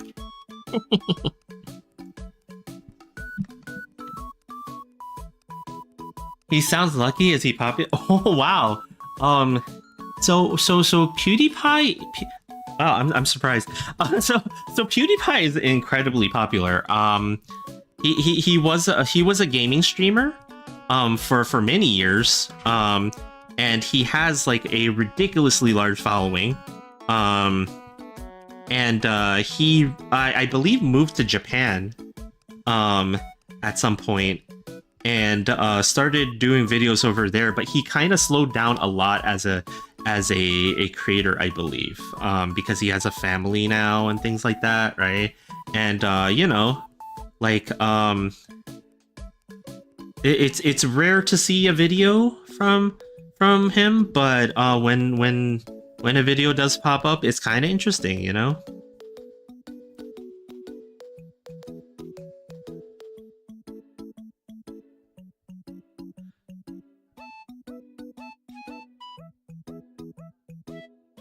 But yeah, he was one of the people that did a lot of like sort of let's play type videos and things like that, and reacted to the games, the silly games.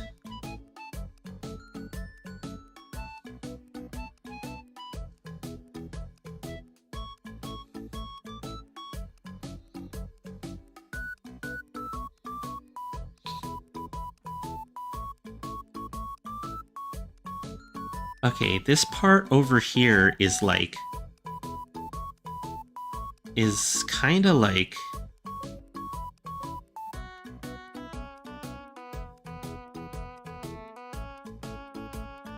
there's like frills, but it's not really fully, so I can get away with doing this like sort of half frilly nonsense type stuff there.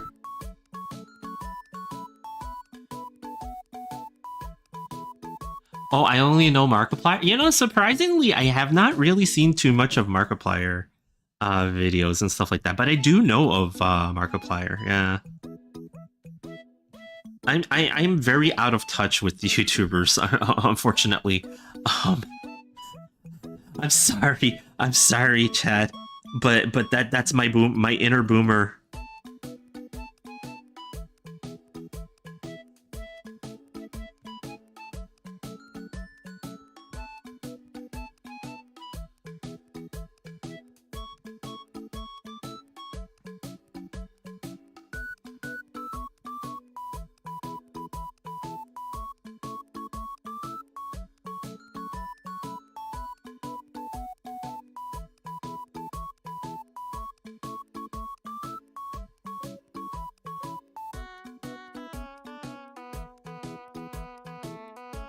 Hoff, what's up? How is everybody's favorite resident werewolf doing? What's going on with you, Hoff? I wouldn't watch him a lot because he did not have subtitles, but I watched and learned. Oh, interesting, interesting. Yeah, that's an interesting thing to think about too, right? Like with especially with content creation and YouTube videos, because it's like, you know, the accessibility because of languages and stuff like that, right? Which is getting a little bit easier in terms of some of the tools that YouTube added for like multi-language stuff, but at the same time they took away certain things like the subtitles that the community uploads to these things. So I heard that like Watame from Hololive, she lost a lot of subbed videos or something like that, or subtitles that people uploaded of her work and her performances and things like that. And it's like a really big deal because she actually had paid for some of that work to happen, and it was like, it's like kind of like, oh geez, right?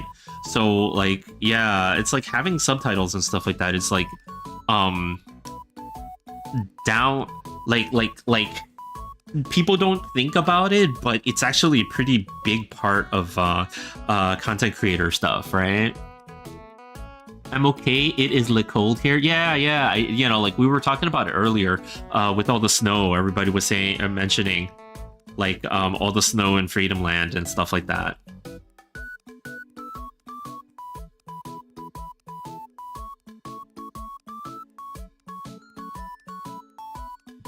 I'm just trying to finish this line work right now.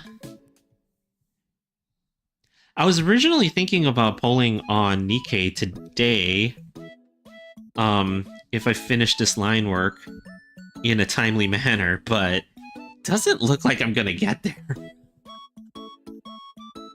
This is taking... it has taken way longer than I had originally thought, but that's... You know what? That's normal for me. I always misinterpret the time that I need to do anything.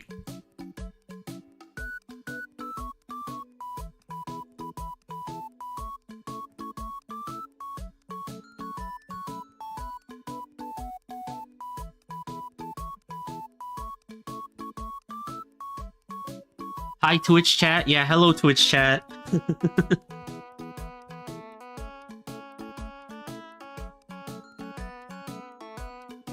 It is quite nice that they allow for multi-streams now, though. I remember a time when, you know, that was still up in the air, and, you know, like, there were all sorts of rules against it and stuff like that.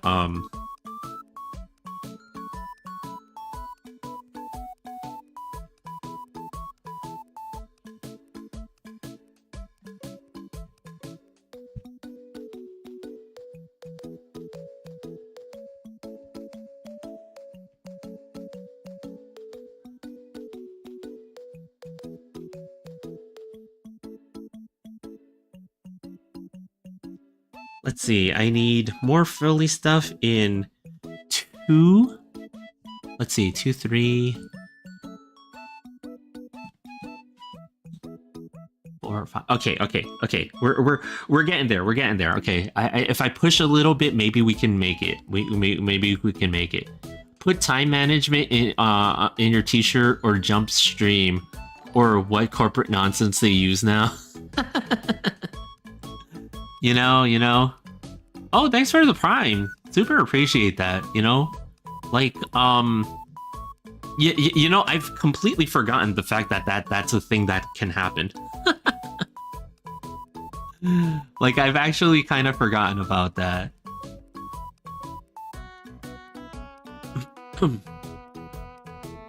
Oh, and of course, I put 2 lines here because I was looking at the wrong reference, or for the wrong costume, the wrong version of the costume. So there's only 1 here because this part is frills too. Friend, do you speak any Russian? I do not. I do not know any Russian at all.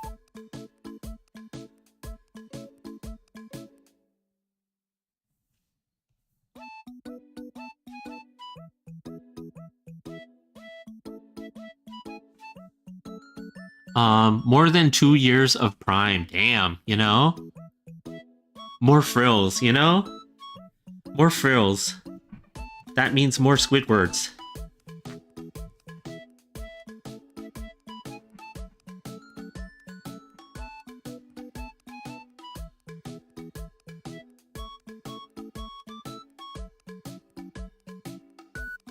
Remember, guys, when you want to draw frilly things, just draw Squidward.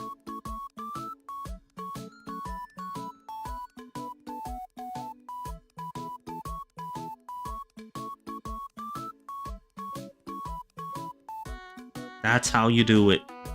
I'm sticking with that. I know it might not be right, but I'm sticking with it, okay?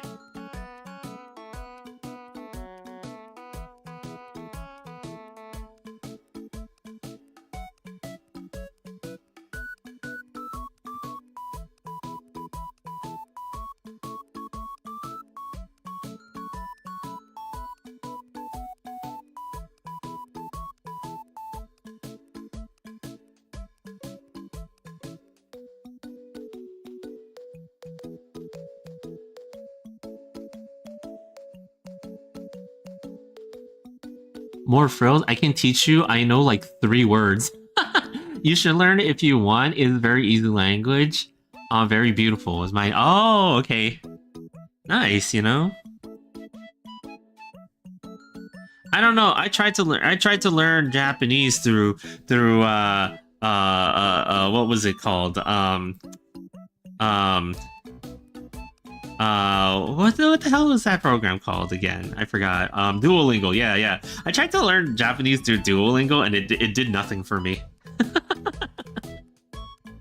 When me and Mooney went to Japan, Mooney had to speak the entire time for me because I could not respond to very much.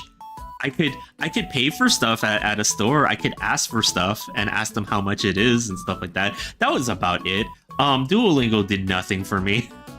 I guess I'm not getting that Duolingo sponsorship now.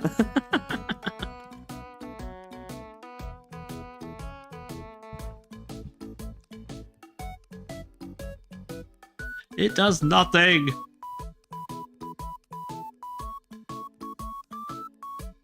Very bad translations. Do not use Duolingo. Yeah, I know. I didn't. I learned that the hard way.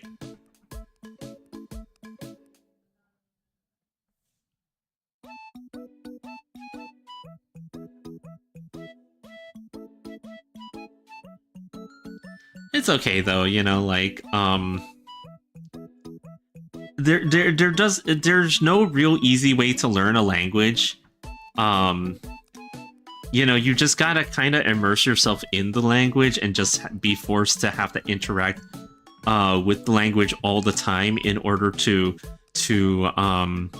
truly make something of it and stuff like that. Like, how many of us have taken like high school level like Spanish or French or any of those languages and just completely forgot everything, right? Like, you know, like you just gotta have to have certain languages in like active. You have to actively be speaking it all the time and things like that in order for it to stick. If you don't, you know, it's just kind of gone, you know. Is Bard going crazy? Am I? Wait, how do you even pronounce that? Is hello? Oh, that is hello? 20 years of French. It helped during the revolution, though? Oh yeah, I see. That's right. It's different for werewolves, isn't it?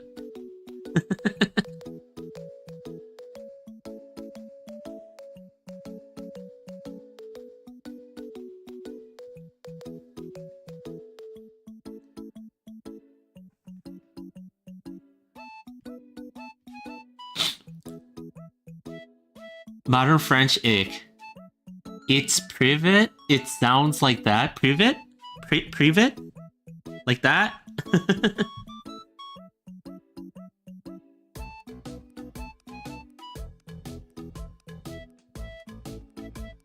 Yeah, I'm terrible at languages.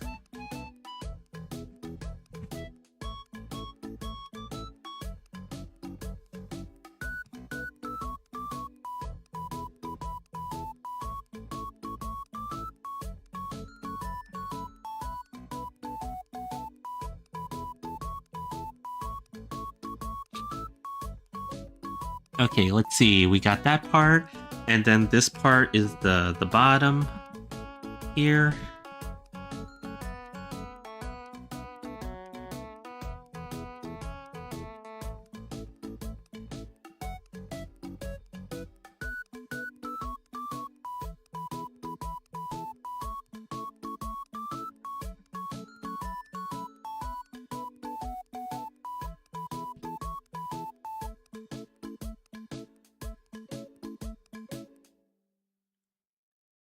Privet or Privet? So where is the rest of chat? I feel like you're talking to a burning stack of tires. Oh, so Hoff, you were not here when I announced it, but I actually started to dual stream. So I am also on YouTube. So yeah, like there are different chats. Unfortunately, you guys cannot see the YouTube chat because of the way that it has to work. I have to prioritize my chats in specific ways because just because. But you know, like yeah, there is another chat window over at the YouTubes and stuff. And there's two different formats there. One vertical and one horizontal. Oh, okay. I don't like signing into YouTube. It's fair, you know. But that's why I'm doing this, so that people have an option, right? For what they want to use to watch, right? Like they don't have to be stuck on one or the other, and it's a preference, you know.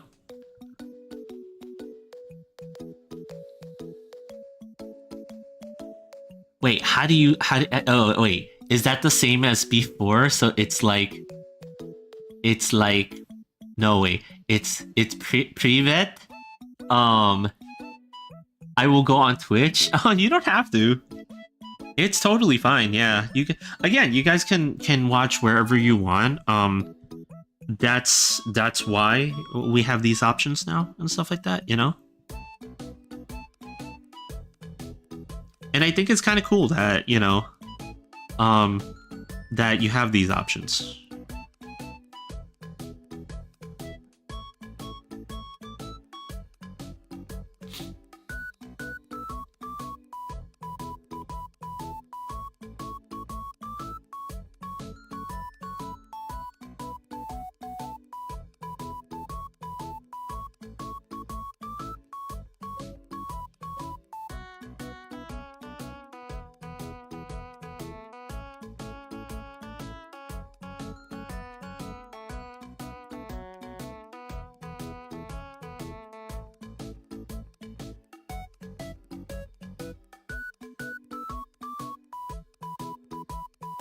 Okay, I'm trying to speedrun this part.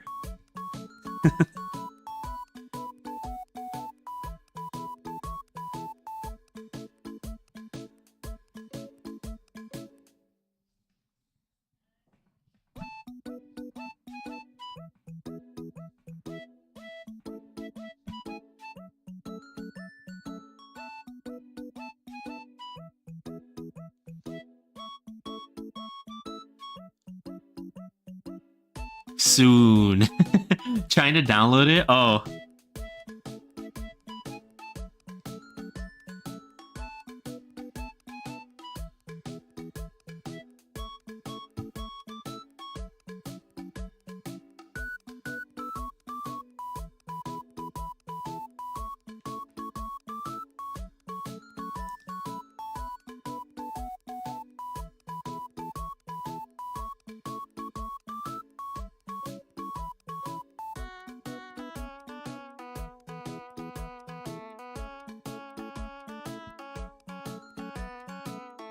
You know one thing though that I wish that YouTube does have though, redeems. I feel like because I'm working on adding new redeems to the Twitch chat, so you guys can have a little bit more fun with certain things, right? But like the redeems that I have on it right now, right? Like I I still like a lot of them.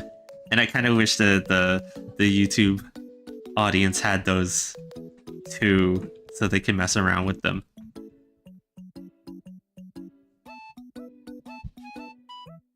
Maybe one day, right? Like maybe it's like a feature that they'll decide to have if they decide to expand a little bit more into the streaming realm. But you know, YouTube, I understand, has always been more about you know, videos on demand and stuff like that and things like that, right? Because that's where their bread and butter is. So you know, it's okay. It's okay. That's why, you know, sometimes you have to have different things, right? That specialize in certain things. So, whoops. So your daily dose of doom and gloom, you've got 13 years of fresh water left. Oh no.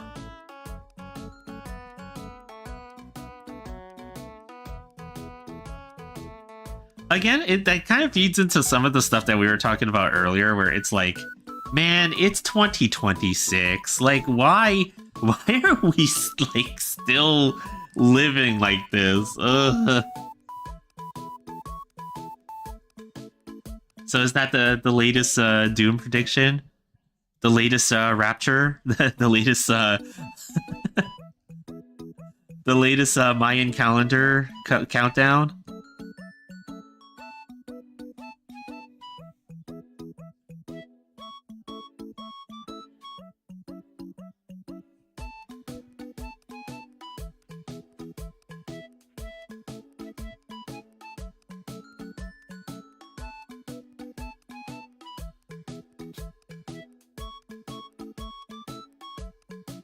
What is your Twitch? I finally got it. Oh, so my Twitch is also Fiercestbard, right? So for anybody that wants to join up there for whatever reason. Oh, hold on. Why is it not showing up? There we go. Right. Where's my thing? But yeah, just look up Fiercestbard. You'll see it on Twitch as well and stuff. Let me just save real quick. We're almost there. The line artwork is almost done. I'll be fine. Humans are 70% water, and there are billions of you. But you guys, eesh.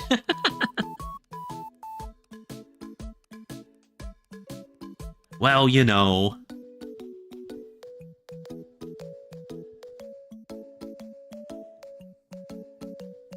You know how it is. Though actually, I will be totally fine because I am not human. I am Cappy. I am a capybara. I am a capybara from another world. I always forget my own lore, damn it.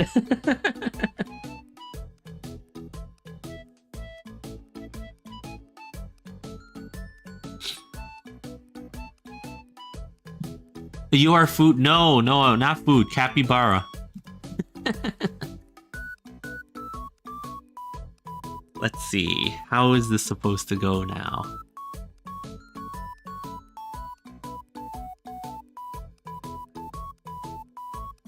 Okay. Oh, I see. Okay. I see how this is supposed to go. So, we're almost there. Okay.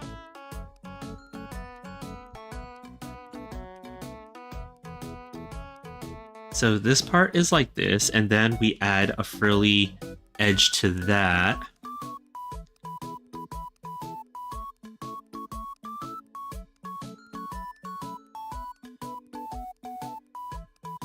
I'm in Twitch now? Oh, nice! Welcome to Twitch. Capybara is food? No, capybara is not food.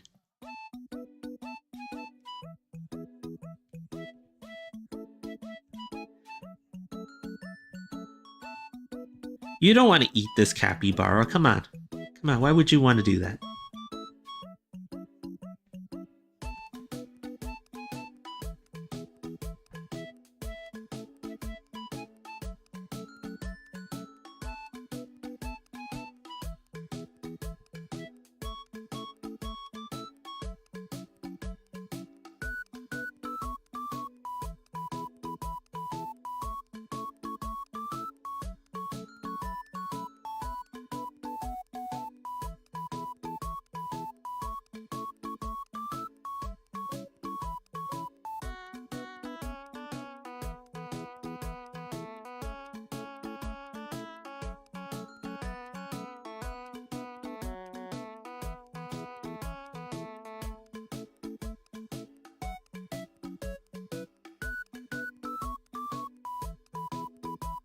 Why is my panels so weird? Okay.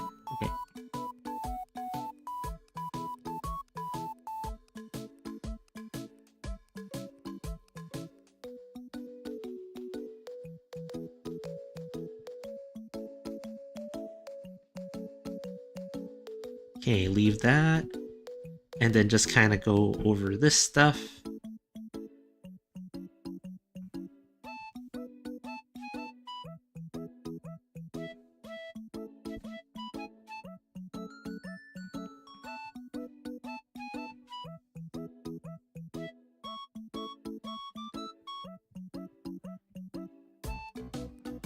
Okay, let's see.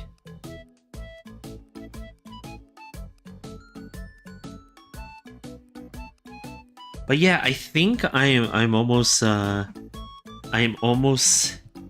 the point where we could say that the line art is done, because a lot of the other details, like the stripes, the colored stripes and things like that that are on her costume, I'm gonna add those as part of the coloring, as opposed to, you know, creating line art for those, because it's kind of unnecessary for some of them, especially since with some of them they don't have outlines to them, right? Like you want the colored outlines to be the same as the color of the stripe, right? So it's like I'm gonna add those patterns as part of the coloring, as opposed to just like adding a line for it here.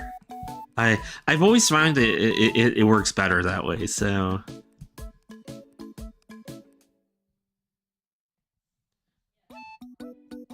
and then this part on the skirt bottom here, it's kind of like roughly frilly, but not really, and stuff like that, right? Like the way that you're kind of viewing at it from above, so it doesn't quite have the detail that the other parts does have and stuff like that. You can kind of get away with it when you get further away with stuff, but like yeah, I see, like you can kind of see where the part gets like that, and then you just kind of draw an extra line to circulate here, like that, or something. No.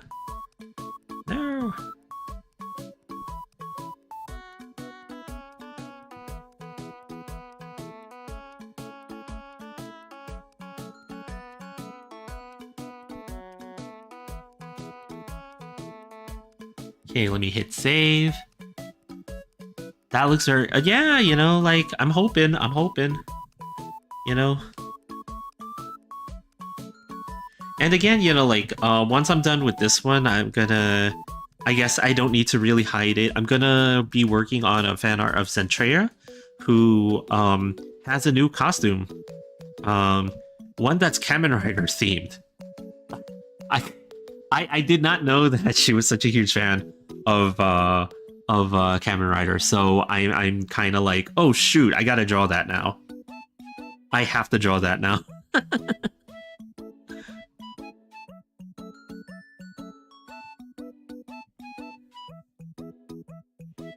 Twitch has many emojis. Yeah, you know, like because I've been on Twitch a lot longer. There's some stuff on there that's available. You know, like the capybara emotes that Mooney actually designed for me and stuff like that, right? So you know, you'll see some of them there.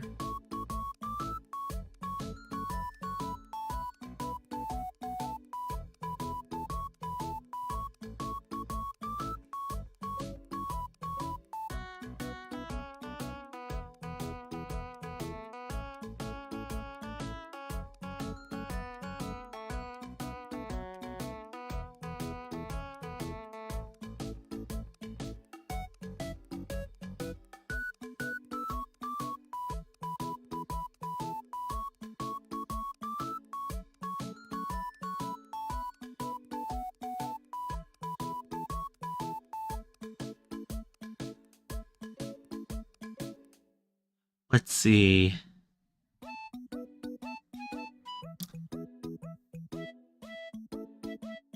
Get that. Get that.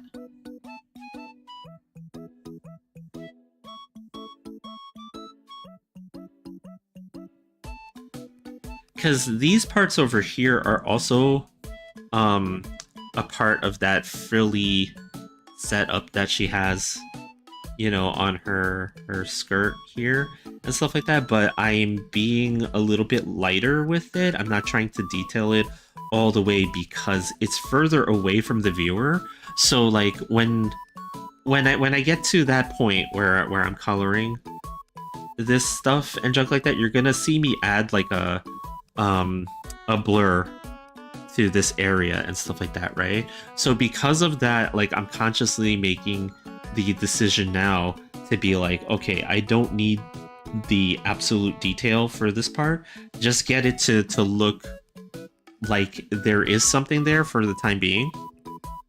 And then when we get up to the point where we need to add all the colors to it and stuff, we'll deal with it then and stuff. So that's why I'm being a lot less careful with this part here.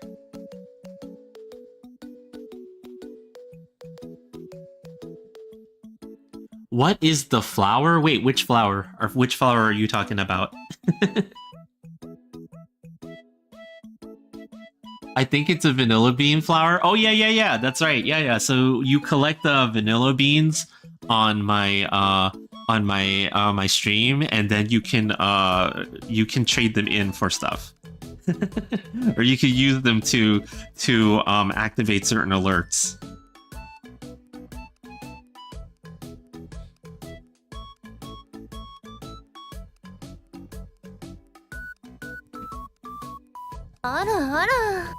Ara is right.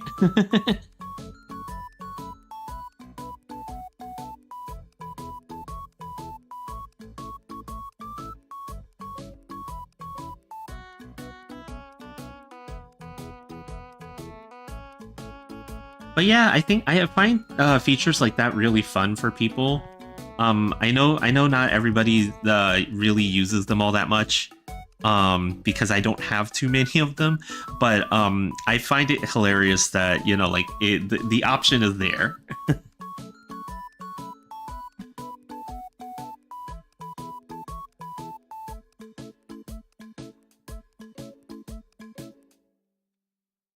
What was that? That was yeah, that was the sound clip. The Ara anime girl sound clip. Again, you know, like there's a lot of fun things that you can do with some of the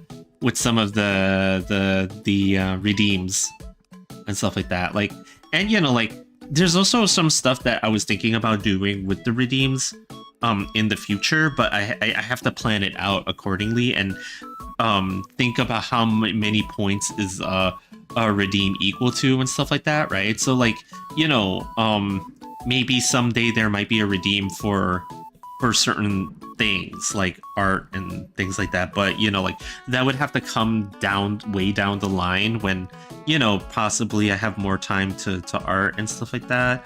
We shall see, you know, like I can't make promises now, but you know, in a bit.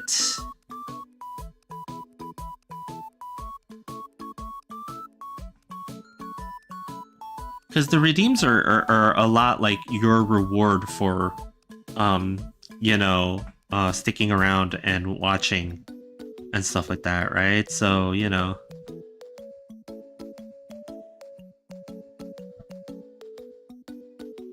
I'd like for them to be worth the time for everyone. Other than making silly things happen on the screen. Oops.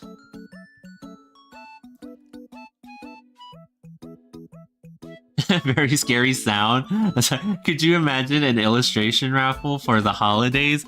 You know what, Hav? I could imagine an illustration raffle, but not for the holidays. We're never gonna do an illustration raffle on okay, we will do an illustration raffle on a holiday, but not on any holidays that include turkeys.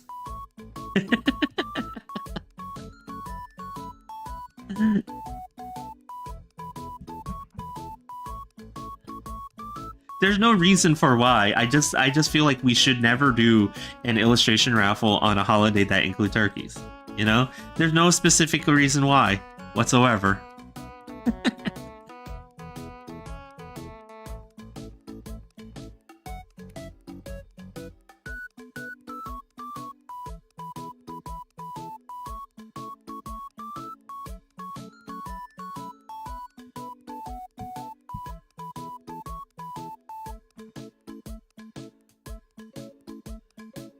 Okay. There we go. That should be all of the frilly parts.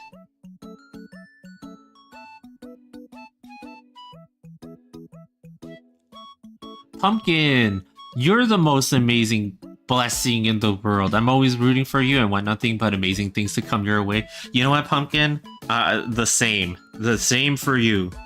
But yeah, how are you doing, Pumpkin? Hope everything is going well. As you can see, we're still working on this line art of Mint. And I need to also add some ribbons to finish it off. So let's do that right now. Let's do that right now. Yes, Cappy is amazing. Is Cappy amazing? You're the meanest rodent I've met in 457 years. What? I'm not a mean rodent. That's impossible. That's impossible. Everybody knows that rodents of enormous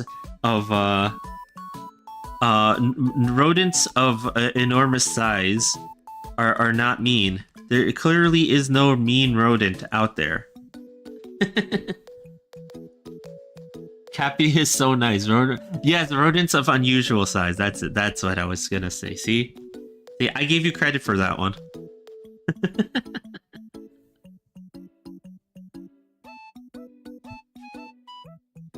Okay, for some reason, oh,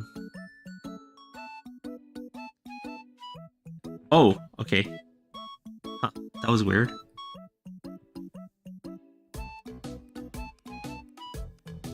Yeah, I wasn't drawing for a moment there.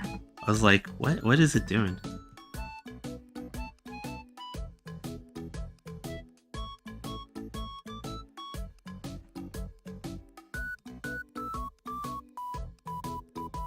Cappy is a little big. Get it right. He can be, but not to me. No. There's no such thing as a mean Cappy.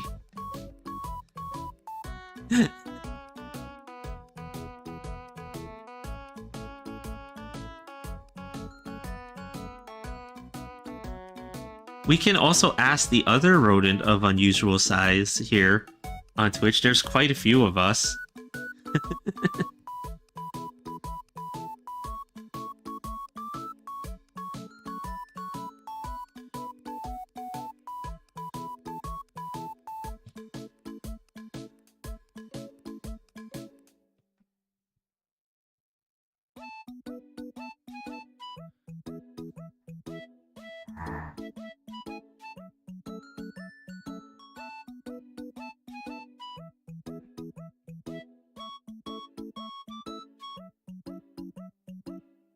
Yeah, sorry, I gotta concentrate a little bit so I could get this done in time.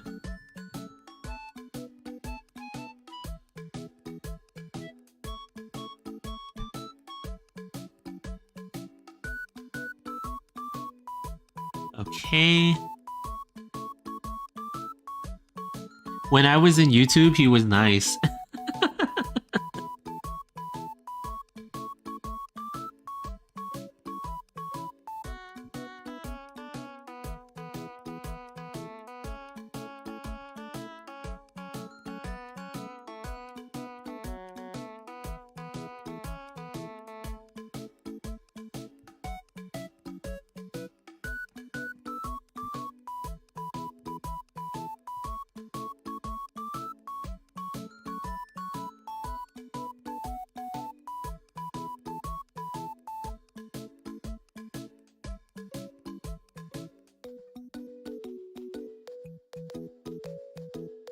Okay. Okay. That was a lot. Okay. So this is the entire line art for this right now. Window. Save. Line art mostly done. Yeah, I think so. I'd be shocked if it wasn't. Let me put it this way. Yeah, okay, cool. So what I usually do when I'm finished with line art, right, is like I will make like a layer, right, underneath. So because like I feel like I need to do this, right? So let's see, select everything outside.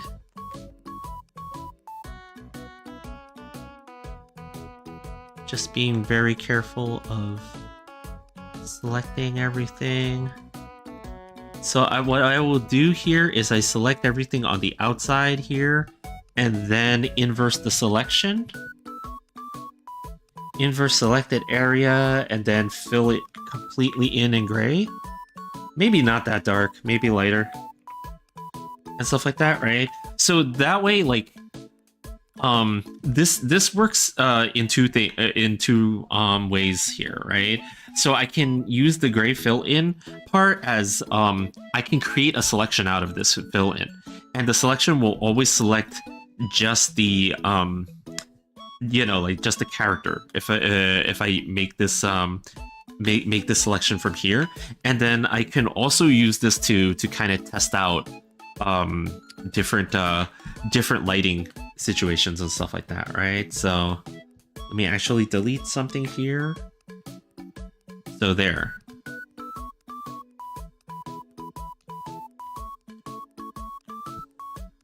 So let me save this. And then it's like, what is it? So this is how I'm gonna kind of approach this, right? So the lighting sample here. So I kind of know for a fact that I want the light source, right? I want the light source up in this corner over here, right? And then the light is actually kind of coming towards us, like from behind her. So it's kind of coming in this direction, right? Like this sort of way, right? So if I take this and just kind of, that's the direction it's coming in, right? And it's coming in from behind her, right? So ideally, when you have light sources coming in from behind them, that means roughly what happens is the light will be on the upper edge and behind her, and then the shadows are going to be mostly on the bottom. So if I kind of have to do this in a very quick and dirty way, let's see. I go over here. I would say like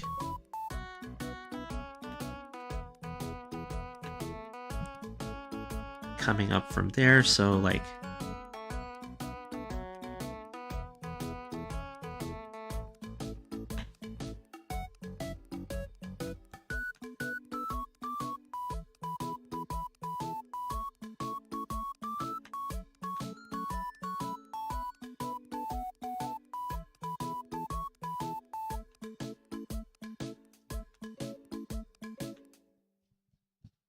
so you kind of only really get to see the lighting come through on the edges of this, right?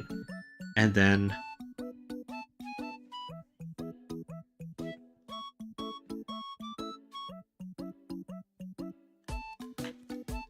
for a lot of people, it's like, they'll just go in and start coloring immediately, and they kind of, like just get to it, right? But for me, I map it out all the time. Like I always do this as a way of thinking. Like it's a thought experiment for me because I have to think about it before I commit to it and stuff like that, right?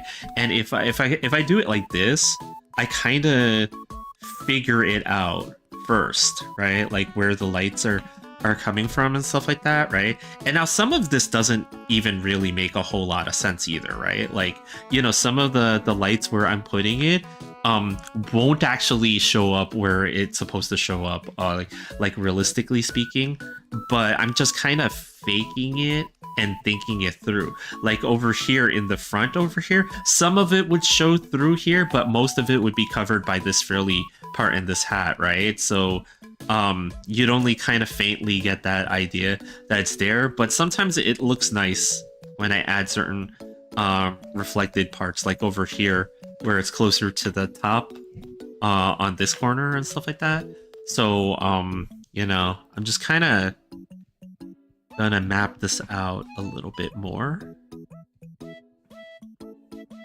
for myself, and then because when I do this and I map it out for myself first in grayscale like this, I could also mess around and see like what my values look like and stuff like that, right? So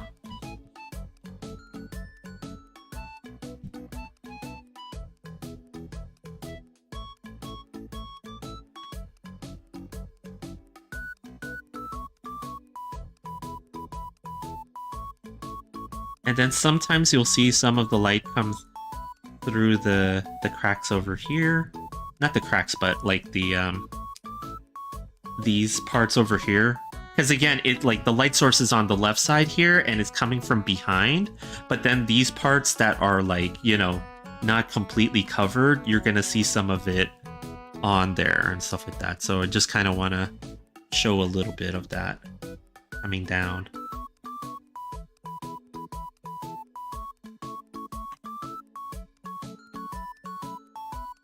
Have you tried grayscale? Yeah, you know, like I find that it's always useful to do to map out the colors in grayscale. Like for me, I'm using the yellow color here. I could use a white color and it would be fully in grayscale, right? But I just use the yellow color because like I just like to see it for myself, how things are. And then some stuff that's peeking out in front of her is gonna have some of the lighting there. So I'm just trying to catch all the things that might show up a little bit in terms of the color. And then sometimes I'll do certain things that don't necessarily make sense in terms of realistic lighting, but since this is an anime character image, right? Like I will do it just because, like, you know, it looks okay.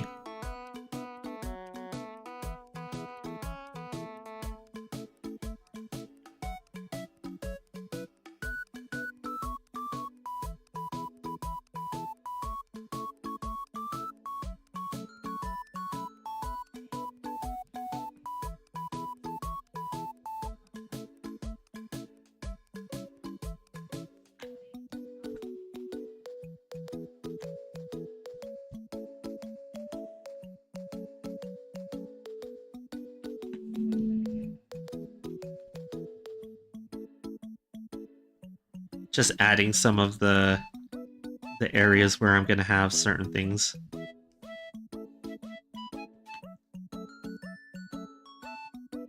What is a clip? Oh, what do you mean? So on Twitch, the clips, right, means that you guys are free to take certain segments of the stream and make a shortened clip of it to save certain parts, right, that you guys thought were funny or whatever, or useful and stuff like that. So that's what the clip is for.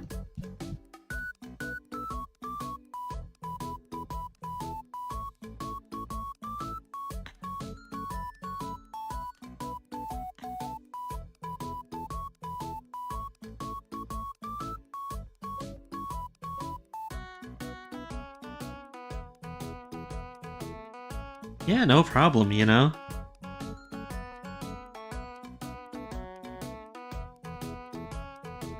I know not everybody uses Twitch, so, you know, it's all good, it's all good. And then, like, back here, since this stuff is behind her, and it's not covered, right? Like, this part over here would actually be in the light up here. Which is, like, strange, but it's kind of the way that, you know, like, because the light, again, is coming from the left side, but from behind her, right? So, at least this is how I'm logicking it out in my own head and stuff like that, right? This is kind of how I'm looking at it and thinking about it and stuff like that, right? So back here would be the hint of lighting over here.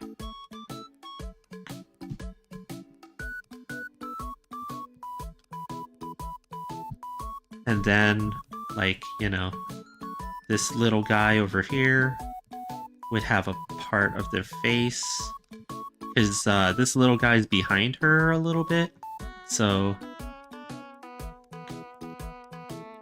And then this one also...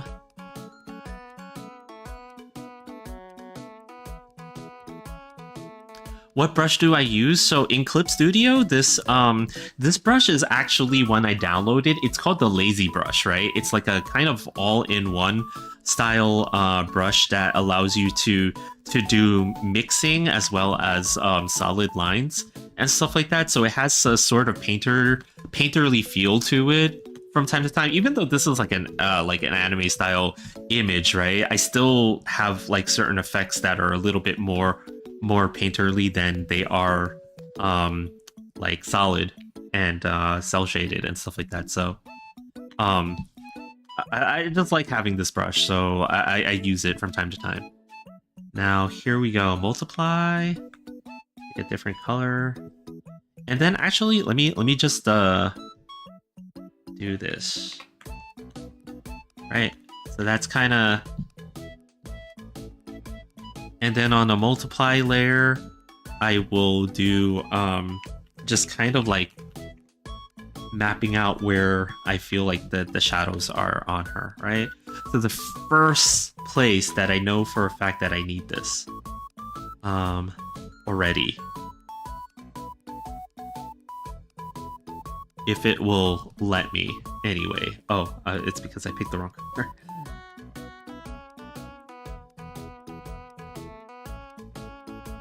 Oh, that's too dark. Okay.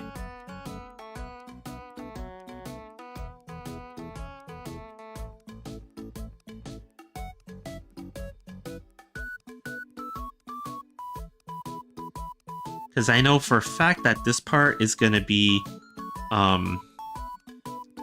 shaded, because that's where her under her chin and all that stuff is, right?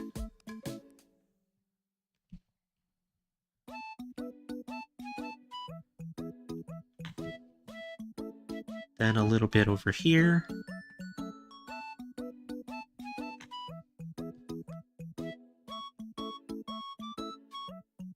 I enjoy the name, yeah.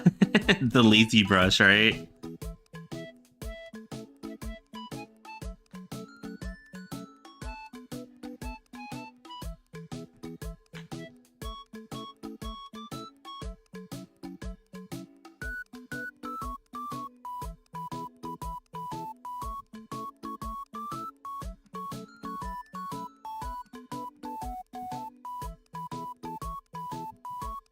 Let's see.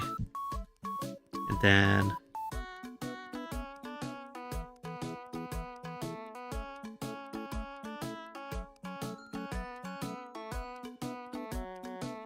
And again, you know, this is just so that I can map out certain aspects of this image, right? It's not necessarily the color that I'm doing, but it's like... I do like to figure these things out before I go in, because a lot of times what happens with a lot of artists is that they try to do the coloring and the shading and the lighting all at the same time, right? But it becomes really overwhelming because you're juggling multiple things that you need to do in your artwork. You need to, your color choice, your values, and your lighting and all that stuff all at the same time. And it becomes really overwhelming for a lot of people. So, like it's good to try to do these things separate, from all the other things. I feel like, at least for me, in terms of my own workflow, this works out better for me. So, you guys are free to do it however you want, but for me, this is the way that works best. And again, sometimes I add certain things that don't necessarily look realistic to it, but I want to give it a shot anyway.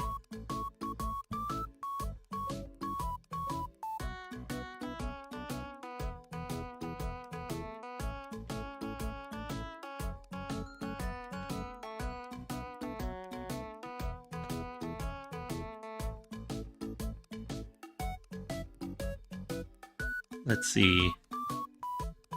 And then we'll just kind of add some stuff over here.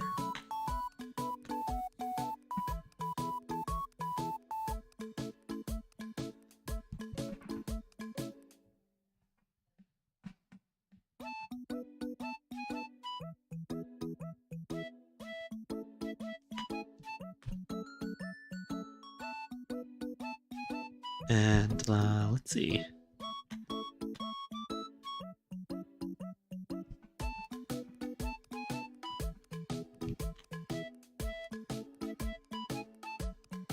Yum.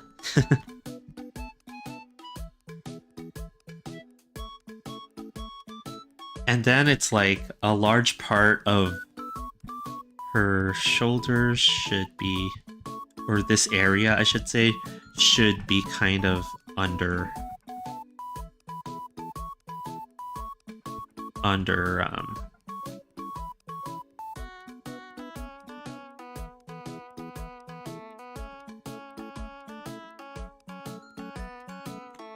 like under this type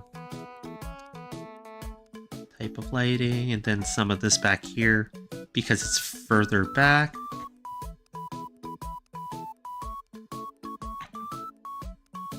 Let's see, like stuff over here, and then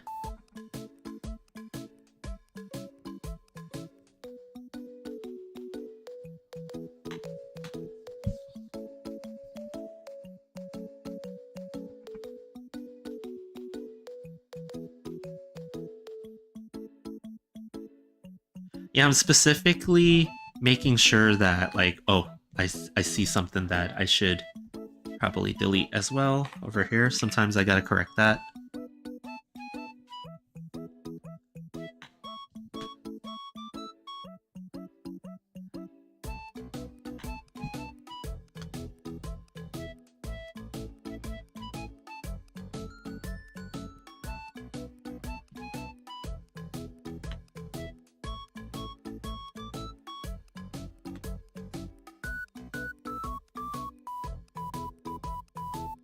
I may have gone overboard with certain areas of where I think it's supposed to be shaded, but that's, again, we can always correct them, right?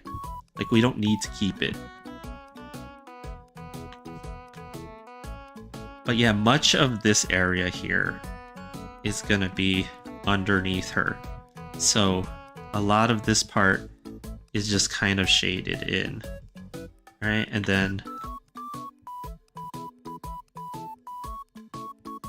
the thigh over here is underneath, but then there's a part of it that's going to be out in the light over here because it's like, it's moving forward, right?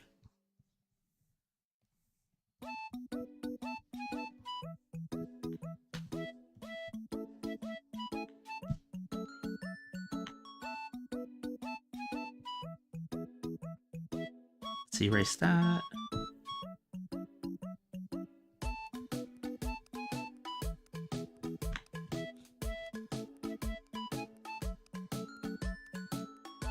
then go like that, and then some of this back here. So this is kind of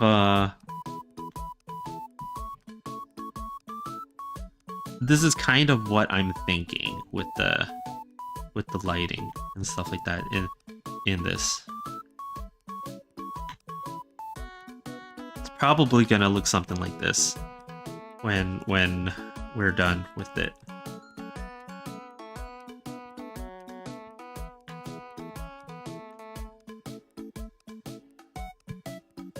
Which is not, it's not bad, you know. Like I think this is where, this is what I can work with now. Yeah.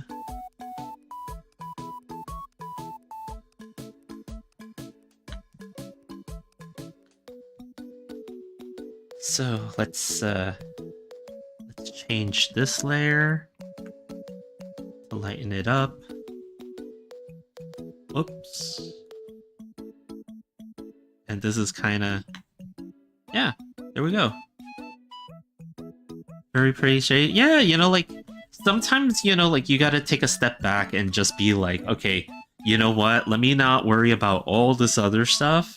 Let me just focus on thinking about where the colors are gonna be, as opposed to what colors you're gonna use and stuff like that, right? Like, so sometimes it really helps to just do something like this, as opposed to just going straight in and thinking you're just gonna color everything like that. If you have a lot of trouble with selecting colors and thinking about lighting, then maybe the trick is to take it back to the basics and do something like this, where you're mapping it out, where all the colors can be on it before you decide to jump in and start, you know, coloring it up and stuff like that. And then you can, the interesting part is that now that I have this, right, like, let's say I decide to, you know, see, like, change the colors, right, of it, right? Like, so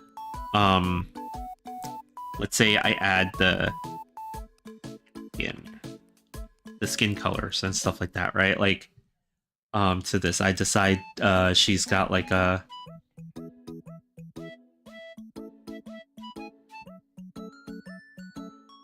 let's see.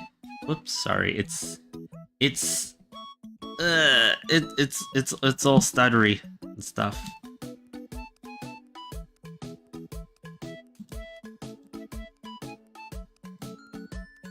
I'm trying to pick a color that will act as an okay, like,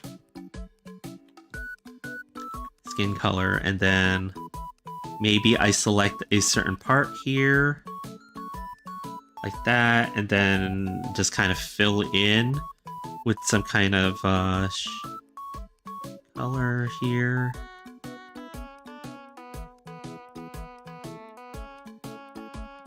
But now that I have that, the shadows and the lighting and stuff like that, you can kind of bring it back, and you can actually test out the colors with it and stuff like that. Like, you don't have to. So I'm testing it out with purple and with some yellow for the lighting and stuff like that. You know, you can kind of see where it's going and stuff like that a lot easier. So that's kind of why I do that in the first place, because then I can add the colors little by little and just like get an easy look at it and stuff like that. Now, I don't know if this is the actual skin color that I want to use, but it doesn't actually matter, because you can actually change that anyway, regardless, right? Like, you could change the final color of what you want it to be, but I just want to, you know, like, fill it in for the time being with my painting lasso here.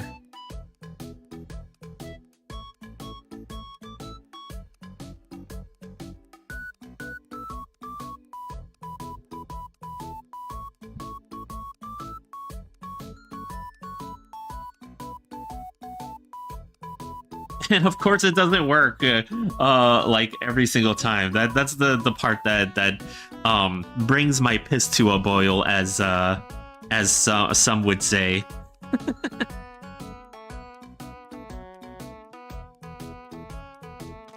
Doesn't always work.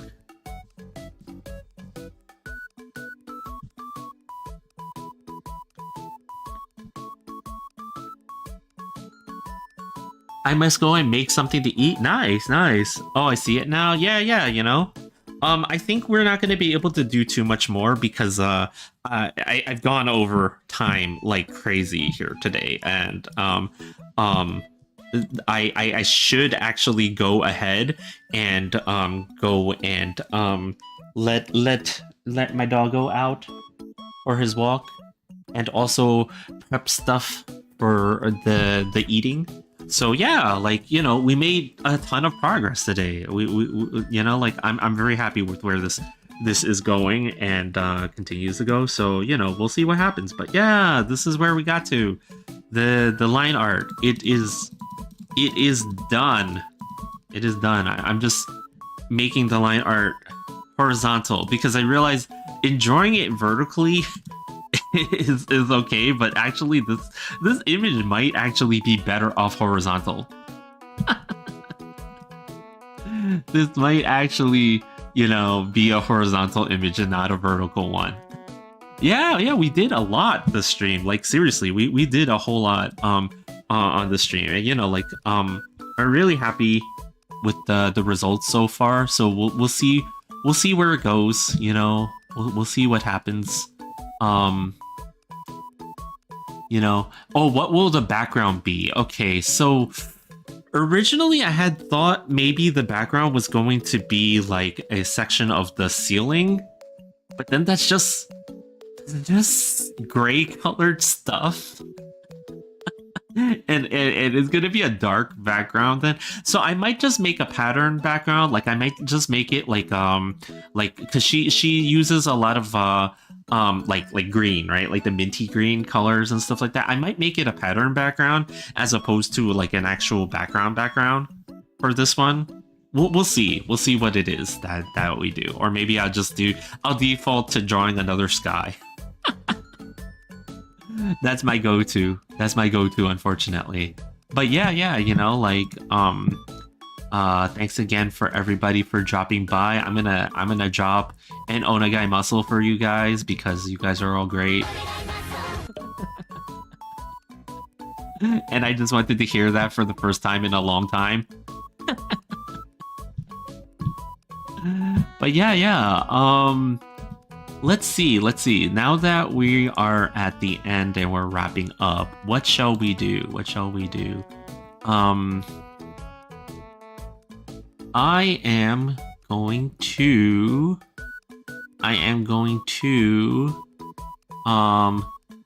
let's see, bring you guys over to somebody and let you guys hang out with, let's see who is on right now. Let's see. We went to Devi Cat last time. Let's see who else is on right now. That is